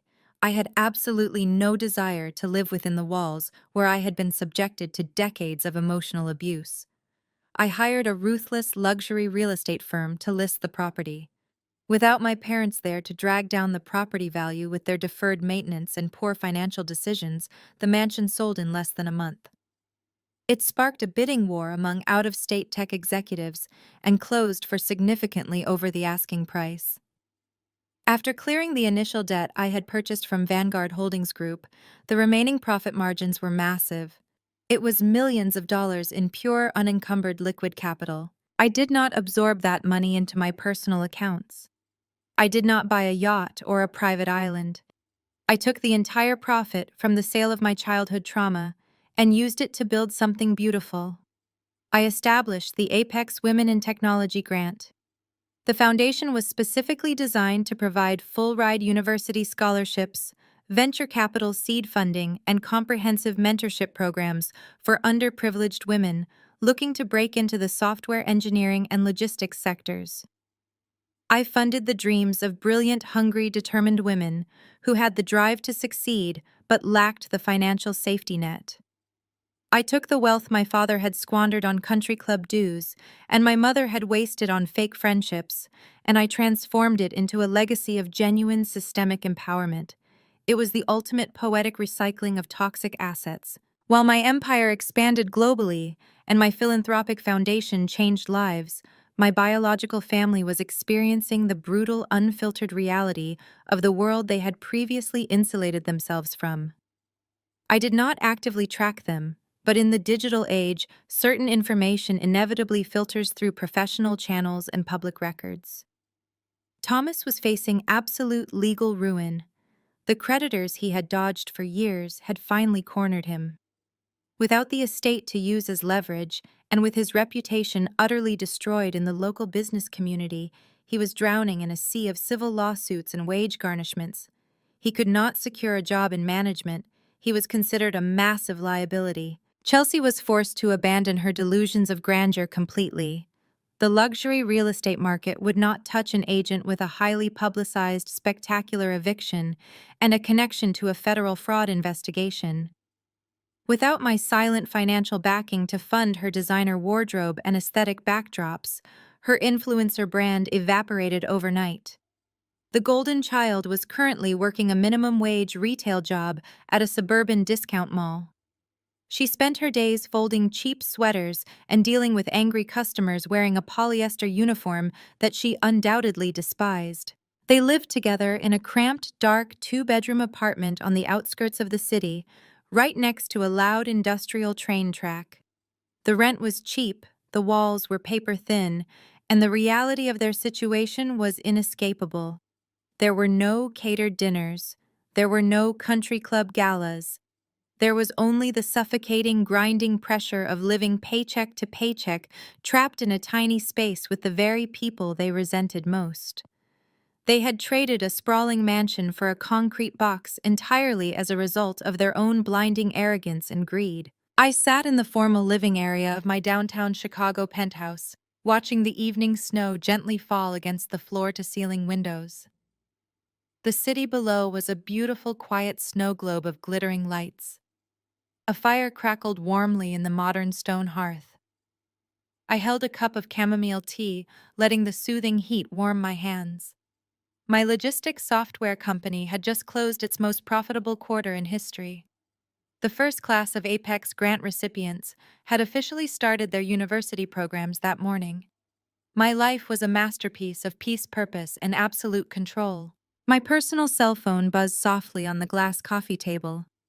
I reached over and picked it up. It was a text message from an unknown number, but the frantic, emotionally manipulative tone was instantly recognizable. Vanessa. Please, the text read. It is your mother. We are freezing in this awful apartment.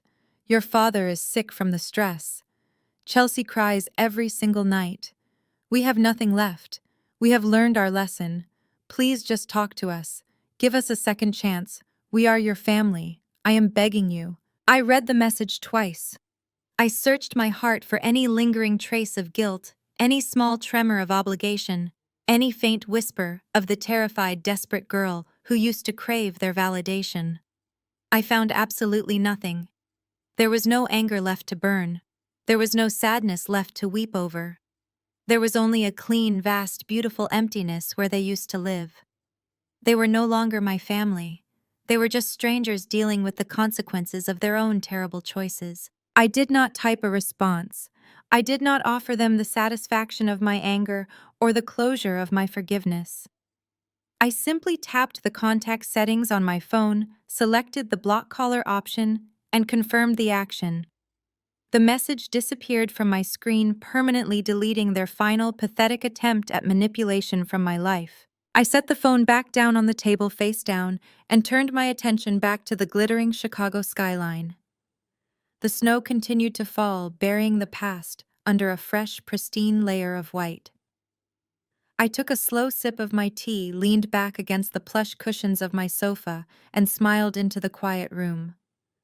The storm was finally over, and I was going to enjoy every single second of the absolute unbroken peace I had so ruthlessly earned. The greatest illusion we are taught is that family loyalty must be unconditional, even when it costs us our dignity, our sanity, and our future.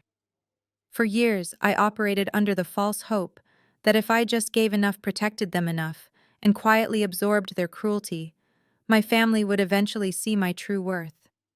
But toxic people do not value your sacrifices. They only value what they can extract from you. They will literally drink the champagne you bought while mocking the clothes on your back. True empowerment begins the exact moment you stop seeking validation from people who are fundamentally committed to misunderstanding you. Building my logistics empire taught me that financial independence is more than just wealth. It is the unbreakable armor that allows you to walk away from tables where respect is no longer being served. I learned the hard way that you cannot buy genuine love, and you certainly cannot negotiate with narcissists.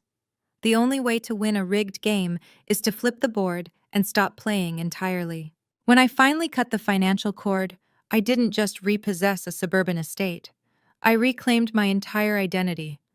Sometimes the most profound act of self-love is stepping back and letting toxic people face the absolute unfiltered consequences of their own blinding arrogance. Peace doesn't always come from tearful cinematic reconciliations. Sometimes it comes from a blocked phone number, a secure penthouse, and the quiet, beautiful realization that you are finally free. If you have ever found yourself burning yourself alive just to keep toxic family members warm, it is time to put out the fire. Share your stories of reclaiming your power and setting unbreakable boundaries in the comments below. Hit that like button, subscribe to the channel for more stories of surviving toxic families, and remember, your worth is never determined by those who are too arrogant to see it. It is time to take your power back.